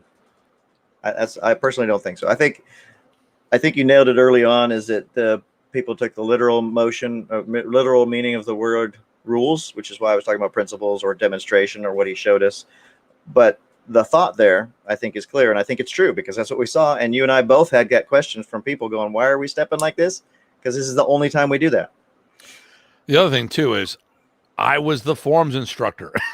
If I was at a camp, he put me in charge from about 94 on. Now, I did, Frank made a comment, when people got together. I will say this. I've been to to the Richard Royce camp twice. There was a group. I remember it was Dennis Tostin, myself, maybe Joe Bridenstine, and we all the black belts got together and went off on applications with each other. That was cool. That was the only camp I saw did that. Now, each camp had something unique about it, and that was really cool I kind of bonded with Dennis Tostin, and he's like, hey, what do you think of this, Tim? I'm like, oh, okay. Cause he's a big Kempo guy. I was like, what do you think, Tim? I'm like, okay. Yeah. And actually when I talk about the, how we're doing the cut underneath as the person comes over top, as if it was a katana, I sidestep. I got that from him, and I actually use that in sparring all the time. I mean, because I'll do I do the say. I do the. I'm part of the Saber Combat League, so basically it's lightsaber fighting. Why do I do that? Because it's a hell of a lot cheaper than doing kendo, and they do actually. Most of the guys are HEMA, and the next time I go, I'm hoping they'll let me play with sabers again, steel sabers again. I love the HEMA. Oh my god, I had so much fun with that. I'm going to see if these guys can come up and maybe come to one of our camps. I think that would be badass. But especially if they let us suit up. But and a lot of this, I was using police in there and all this other stuff. But you know, when I started putting the stuff in, it made me realize that blade is so close, or stick or whatever. You know, I thought, well, you know, if it was a blade, I'd understand, but if it's a stick, so I don't care. Remy taught me not to hit myself ever. And while Remy was alive, people were coming up and saying to me, "Hey, aren't you worried about hitting yourself here?" Well, and then I have to come up with some BS answer. Oh, no, I'm stepping forward. I'm blocking my leg as the person's attacking me. That's the answer I gave him. That was bullshit. I'm laughing because I think I said the very same thing. I said, you know, I don't, you know, great minds think alike, and then ours as well. But there could be other problems there. Yes. There we go. So that, so I didn't change anything to be different. Already that way. I don't need to be extra different. Oh, and I want to talk to you about a pot when you're in Buffalo, because I think someone pointed something. The coming back down after the 0-0, the brace blocks were stepping the wrong way. I think I might have already fixed that. I'm not sure. Yeah, so we'll have to talk about. But actually, I think I figure if we pivot on the front foot instead of the rear foot, that might fix the 0-0 problem as well. But we'll talk about that. So I would say that you're not even being different. You're just emphasizing the other things you saw Renfrey doing, and you're putting them here in this context as well. So that everything is easier for us to not be horked. So I would say you're not being different. You're actually consolidating, making consistent themes and rules or actions. No matter, you know, we should. But I like said, if you're not in, you know, in testing for Braces Arnis and WMA, and you like the old forms, do the forms you like, obviously. Yeah, you know, listen, I'm looking at a bigger picture. And I like to using the word rules, because rules make students think. Sure. If I talk about these are our rules of movement, students like, oh, I don't want to break the rules. Right. And you say concepts or ideas, people go, oh yeah, okay, that's all. Yeah. So I'm coming from an educator's point of view. I get you. And you know what? I think in this case, if Remy knew that there was a better and consistent way, okay, when getting ready to shoot the video in Texas, I was doing the footwork. The other guys weren't. Remy said, do it Tim's way. So there was a right way and then a not right way. Like when I teach the angles of attack, I'll teach it weapon side forward. I'll do upper body isolation, right hand, right foot, angles of attack, no leg work, no footwork. That's phase 1. Phase 2, I get the triangular footwork going. Yep. Phase 3, I go back to weapon side forward only. People say, well, why? I go, my beginner is the same as the advanced. I go, well, how can that be the same? I go, well, the beginner, I'm teaching you not to step. I'm just teaching you the angles of attack. Yeah. And then I teach you to move for for follow through striking. Yeah. Then why are we going back? Because then we're going to dueling, stick fighting. Now, it's not that you won't step, but you'll stay mostly like boxing or fencing, where you keep that lead side forward most of the time. That, and you may not have time to step, or you may be not following through, all sorts of different things. So, there's 3 reasons why I do the things the way I do. One is to keep people teaching it easy. Second is to get your proper lower body movement. Third, now we're in a dueling versus a self-defense movement. Because we fight. We don't pose. We don't play to fighting. We smack each other in the head. We leave marks. We spar with consequence. I remember you, even in training, I remember somebody made you clean up blood off the floor by accident. No, I just took you to the hotel or the hospital. That's right. Somebody else cleaned that. That was just regular training. Well, then there was the other one too. Anyway. Oh, Chris just joined. Chris. Oh, actually, no. Yeah, a couple minutes ago. Dude, Jamming. Chris, jamming. Jamming, yeah. Jamming, yep. There you go. So, and that fits with what you were saying with the footwork. I think that's when that he jumped in on. Yeah, great. So but anyway, the point is using it, you get to see this stuff and feel it, and it's consistent. Well, and that's it. Andrew remembers Kira's finger. Finger. Okay, so here's the thing. If you're doing, there's three things: martial art, martial sport, martial combat. The latter is dependent on doing some form of combatives. The former, not so much. So if you're doing Arnis as a martial art, artistic expression, then it doesn't matter. Doesn't matter at all. But if you're teaching martial arts for self-defense or combatives or sport, you need to fight.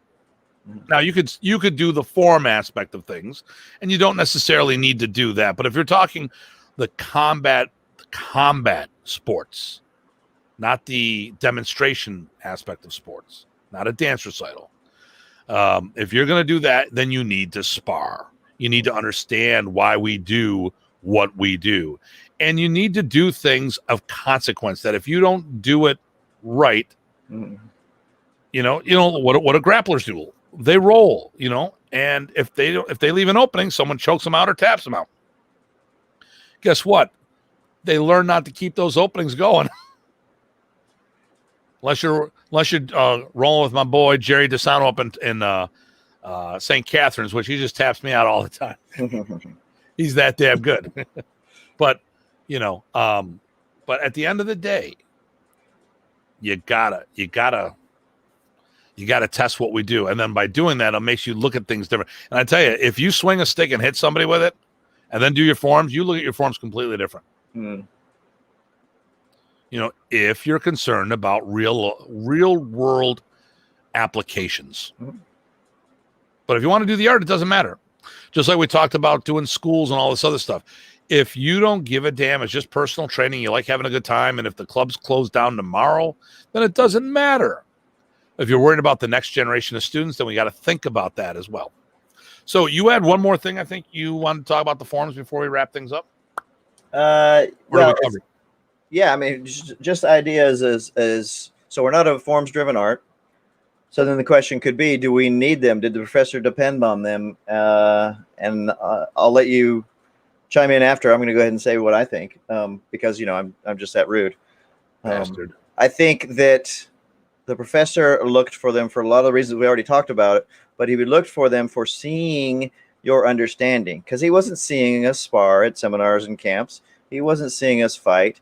He had to get some way to get a context to understand what you got from the material, what you really grokked in your body and your applications from the material. So forms were a context from which you could pull and show that stuff. And when he saw that right energy and the right applications and the right needs, then that was what he needed to see. So I think he depended on them, and I think that doing them is important for Arnis for those same reasons. But it's not the be all and end all that we do, but I think it's hugely important. So, I mean, that's what I was trying to ask. Is it important to Maurice? Is it not? I know some people in Maurice don't do the forms. They can do that. I prefer to. I think it is. I actually got away from doing, well, you know what I've been doing last couple of years. Yep. I've jumped into my Kuntao, which Remy told me, Kuntao and Sikaran, which are two arts that Remy talked about being part of Modern Arnis. So I went on a little journey, and I shared that journey with a bunch of our people. I'm back to doing the forms again, the modern forms. The kids, they do the Kuntao forms.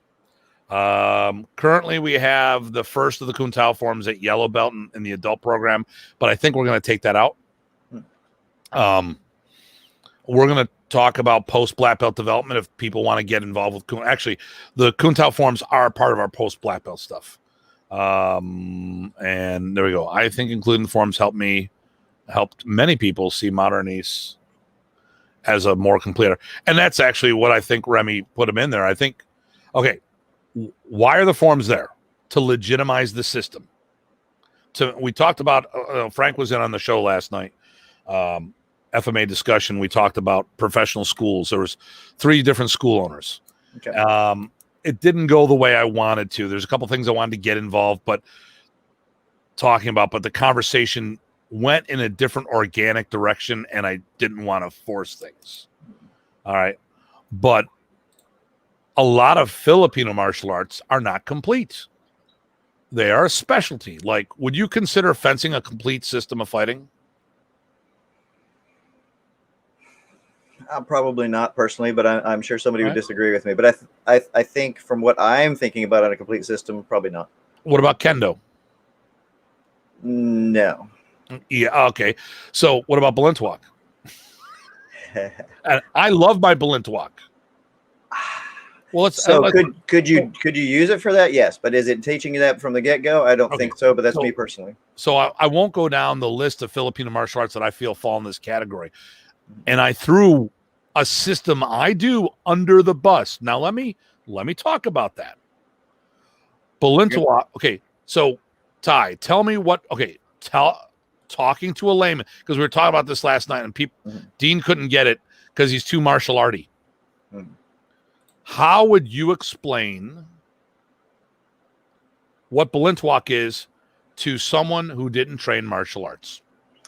I've used the term that I know we've discussed this, but it fits the best, and that to me it's stick dueling. So one, it's stick. Two, it's dueling. You're fighting a person who is a trained practitioner in a range they're trained in, and you're trying to make sure that you are better at that craft in application than they are. Okay, so the problem here is it doesn't deal with open hand combatives. It doesn't deal with grappling. It doesn't deal with anything. It is not. And there we go. And we're dealing with it right now. The question is, what is complete system? Now, when we talk about this, when we talk about, oh shit, this is, there we go. When we talk about a complete system, it doesn't have to, there's a difference between a complete system and a complete fighter. If you're going to be a complete fighter, then I'd want you to do some stand-up striking with arms and legs. So you're going to have a boxing element. You're going to have a kicking element. So it could be kickboxing. It could be Muay Thai. I'd probably do some Thai with some Western boxing. From there, I'd make sure you have some grappling. At least, I think wrestling, it'd be a huge one. And some form of jiu-jitsu would be fine to augment, but not to substitute. I don't think you need Brazilian jiu-jitsu. I think there's plenty of stuff in Greco-Roman wrestling and stuff of that nature, but more is better always, And then I'd have some kind of weapon fighting system. So now we've just developed a complete fighter. So I'd go Filipino martial arts because we could, with our concepts, we can go short weapon, long weapon, and everything in between. But as a complete system of martial arts, as in for the everyday Joe Schmo, I don't think it has to have all those elements, because who's going to wrestle on the ground? One of our friends, Chad Doolin, talks about, there was the BJJ guys used to throw this stat out that 90% of all fights end up on the ground. Wrong. That's misinformation. That was from an LAPD. Okay, it was the FBI did a study on the LAPD, evidently, or the study was based on the LAPD, their arrest positions, which could be me pulling out a firearm and saying, get down on the ground. So that ended up, or the rest position ended up on the ground, because how many fights are not reported out there? So how would you know this? So what happened is I was talking to Chad, which works with us with Sheepdog Combatives and other entities, and he had said their study came out recently using videos from YouTube, Instagram, Facebook, and the stats were, it was about a third of all encounters ended up on the ground grappling, and then the other 2/3 were split between striking and weapon fighting. So a third of encounters could end up on the ground, a third of encounters were dealing with punching and kicking, and a third with weapons. So definitely having something is good, but I think a lot of complete systems, I don't think you have to wrestle on the ground to be a complete system of martial arts. Right. But do you have enough of what you have? And I'll go with what Dr. G taught me. Ground fighting doesn't mean wrestling. It means fighting from the ground. So first thing he taught me about, like one of our curriculum requirements, striking from the ground. You're on the ground. Do all your stand-up skills from the grounded position. We do our locks and controls sitting down, kneeling, laying down. We don't learn more. We learn more reference points. Less is definitely more. But I'm glad you made that distinction, because there's, a complete art, there's a complete fighter. There is, hey, is this art all that it's trying to be? That's another different question.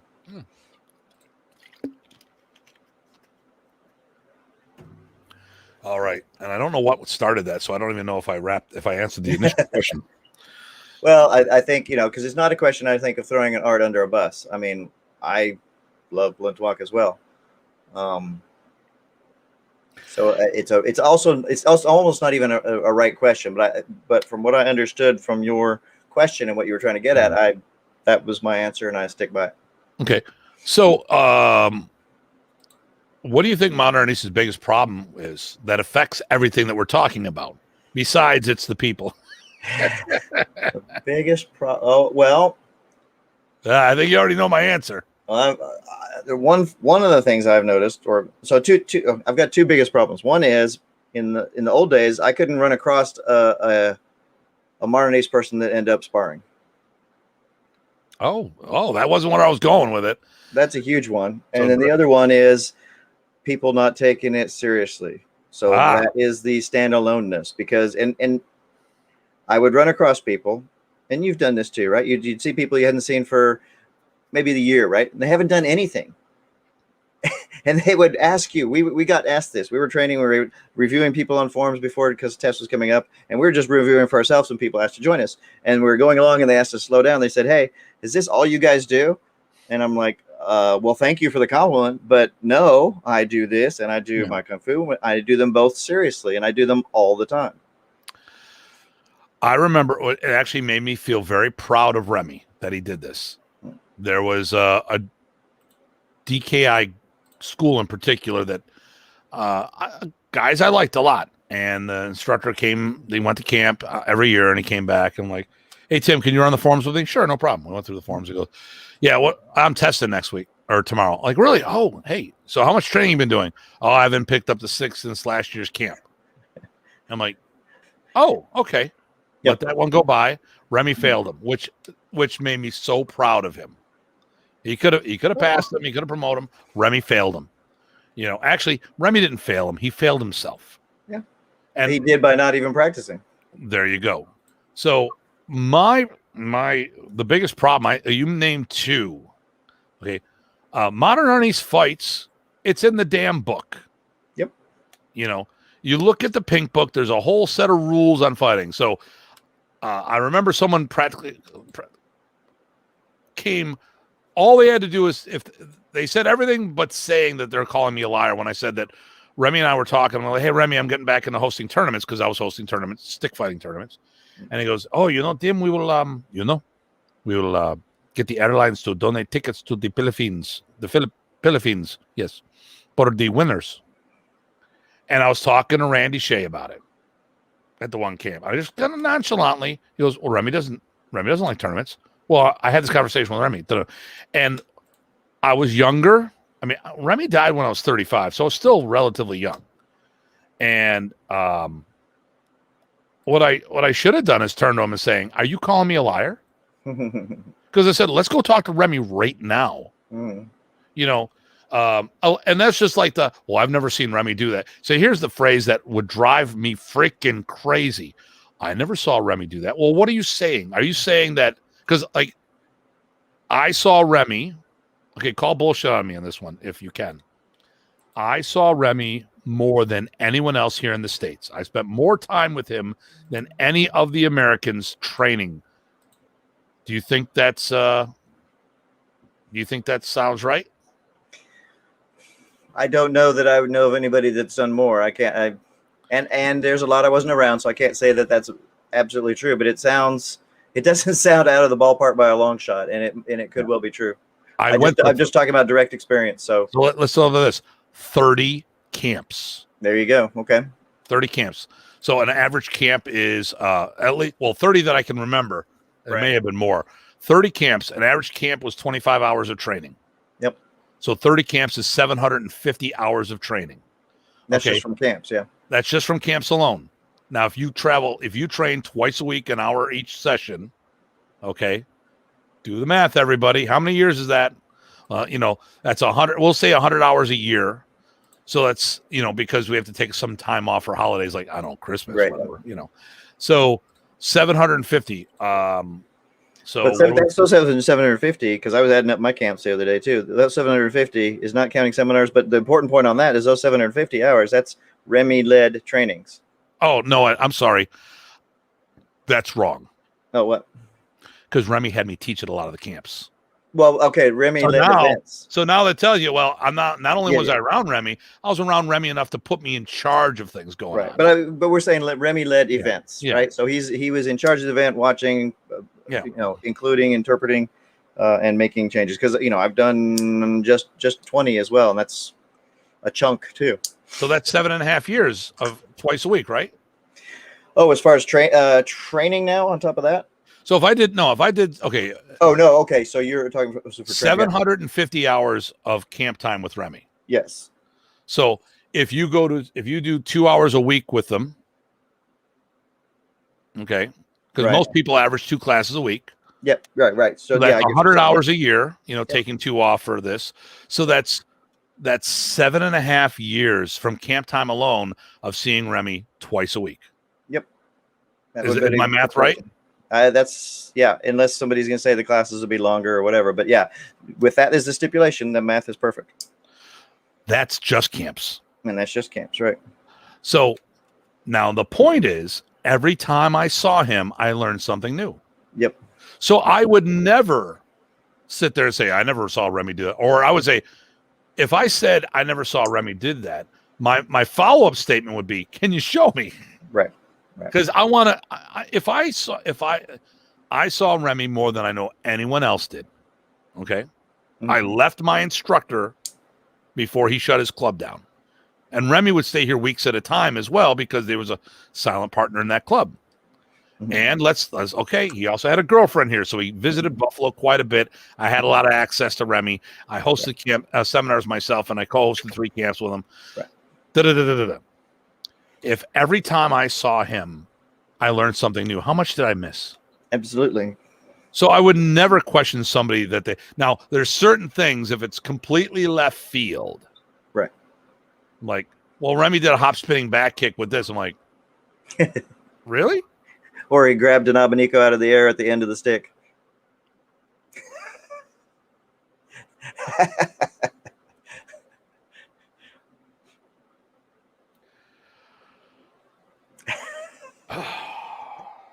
But that would be an example, right? You'd be like, yeah, that'd be hard to believe. You mean like how there's 2 people currently teaching, 3 people currently teaching, hold a stick, have you do an abanico at somebody's head, so you grab the stick and break your hand so they can do a lock to you? Okay, no. I'd never seen Remy do that. Yep. I've seen the students do that and make asses of themselves. And then when you call it on it, they go, well, I'm like, no, stop that. I've grabbed stuff from Remy by accident, right? Because you get stuck, you get jammed up, right? So you grab something. I grabbed something, and he said, don't do that, essentially, is what he said. I've had people swing sticks at me when I had nothing in my hand, and I've ripped sticks out of the air, shocking the hell out of everyone, especially myself. Yep. That being said, if someone tries to grab my abanico, they will have a broken hand. Yep. And if my students, if I saw someone, I wanted to punch, when I saw this stuff, I wanted to punch people in the head. Why the hell would you teach your students to do something that's going to hurt them? Right. But the point was, these are some examples of things that would be hard then to believe just because, I never saw him do that would not be enough. Okay. I'm that guy. Instigator. Okay, so oh my God. And Chris saw me get speechless. That's right. Tim. Okay. So somebody write that down. Tim's never been too often accused of that. Well, the thing here is I'm trying to keep from going off more so than I just did. Yep. Sorry. That one I'm really sorry for. I didn't mean to make fun of people without mentioning their names. Next time I'll mention their names. That's right. Oh my God. When I see people doing stupid, it's just like, what are you doing, you dumbass? Why would you? Why? Yeah. I was just trying to point out about things that it would be really hard for you to say, hey, yeah, I didn't see that, but I don't know. This one, you know, something like that. You say, I didn't see that, but that makes no sense. Right. Yeah. So, you know, we would hear that quite a bit. I think I saw Remy do a lot of things, and he took it out of his repertoire because I think people couldn't absorb what he was doing. And we were his sounding boards too. And he, as you pointed out before, he could do a lot of things that nobody, you wouldn't expect anybody else to get there at any reasonable time to be able to do. I remember talking to, so when we do police, I do a hard block, I pause it, and then I pass it. Take the energy away before you pass it. Everyone said, "Oh no, you got to pass it down." This is what Remy did. Well, you know what? They're Skippy. Neither one of us are him. Right. He did. So what I do is I end up trying to practice both. One where you want to get to, and one where you got to do for real life. And then, you know, if you can get there, awesome. If you can't, you still got a way to deal with it. Yeah. Okay, I think we've said it all. This has been a 2 hour and here's another one I didn't think was going to be 2 hours long. Nope. So, well, we got started late. Do you? As far as because we were talking about something else for the first half hour. So, you have anything else? I don't. I just wanted to talk about the need for forms, and I think we covered that from our perspective. Okay. I think we're kind of on the same page, but not everybody has to be. Listen, here's my mindset. Remy wanted them done a specific way. That's what we were pushing for. Remy died. That never happened. So each people are going to do it. Now, I have the Modernist Forms project. It's on my YouTube channel. It's free for the world to see. I haven't done my due diligence. There's been a lot of stuff going on in my life. You know, I'm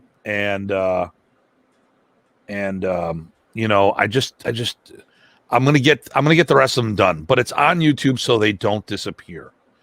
If you're a person that says, if you're that guy or girl that says, I do it the way I initially taught, I'm a traditionalist. Hey, more power to you. Not saying you're wrong. And like I said, with me, the way I've changed, I mean, like I said, Remy put me in charge of the forms. I don't necessarily say I do the forms the way they were done, but he liked the fact that I could put out a consistent quality student doing the forms from multiple schools. When we went to Michigan, there was probably 10 schools that were hanging around me. Said, all right, you know, I mean, there'd be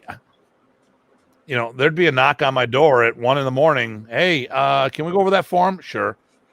Because they always knew that the room was, I was nocturnal, and there was always Canadian beer in the refrigerator that we were never supposed to have. You know, thanks for another great week. There you go. Thanks, Chris. Thanks for another Myth Dugan. Nice to hear from you. And episode. I'll be there as well, Andrew. Okay, at least for one of the days. Okay.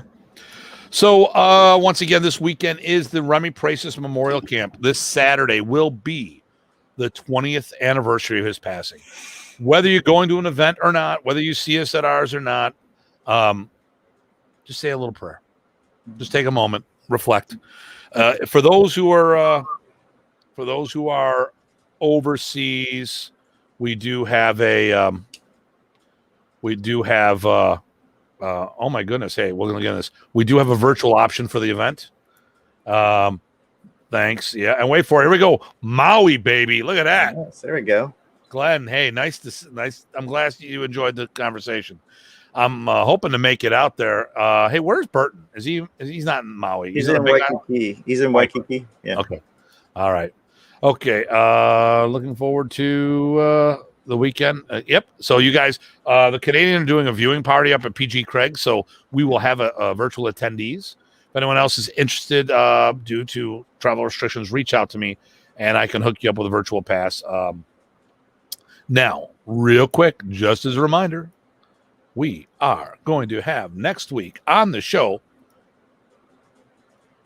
There we go. Frank Schakowsky. And Frank, definitely correct me the pronunciation next week if I am doing this wrong, if I'm pronouncing it wrong. So Frank will be on there. We're going to be talking about Modernities in Connecticut, and we're going to talk about the connection between Frank and Ty, because Frank and Ty. Oh, there you go. Actually, all three of us are connected, and it's going to be cool. So I'm going to be kind of interviewing the two of you guys together because you've got a common theme there.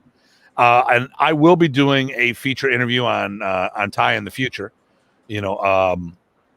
Now, and the things that we want to talk about, like, listen, guys, we are a voice for our community. We want more people to be part of the show. We need our community out there. Modern Arnis was one of the strongest systems out there, and now it's on life support. And there's a lot of misinformation out there that we're trying to correct. And once again, we're willing to listen to people because I got more information, i.e. Chris Sayak being promoted in the 70s. And I should have known better because I know there's a connection between Sayak Kali and Modern Arnis. I knew that. But unfortunately, with Tuhan passed away and stuff, and worrying about our own group, just certain, if Tuhan Chris was still with us, seeing him in the social media would have reminded me of our connection, So just like another connection, there's a connection between us and the Ladra family. So they're all friends, and they would. So I met them through Remy. So Ohana, okay. Wow. Hello, sir. Salute. And then perfect. All right. He's just saying that you pronounced Frank perfectly. All right. I got to watch all this stuff. All right. So listen, as always, everybody, please stay safe and sane. This is Datu Tim. PG Type. Saying have a good week. Stay safe and stay sane. And we're out of here as soon as the video goes off.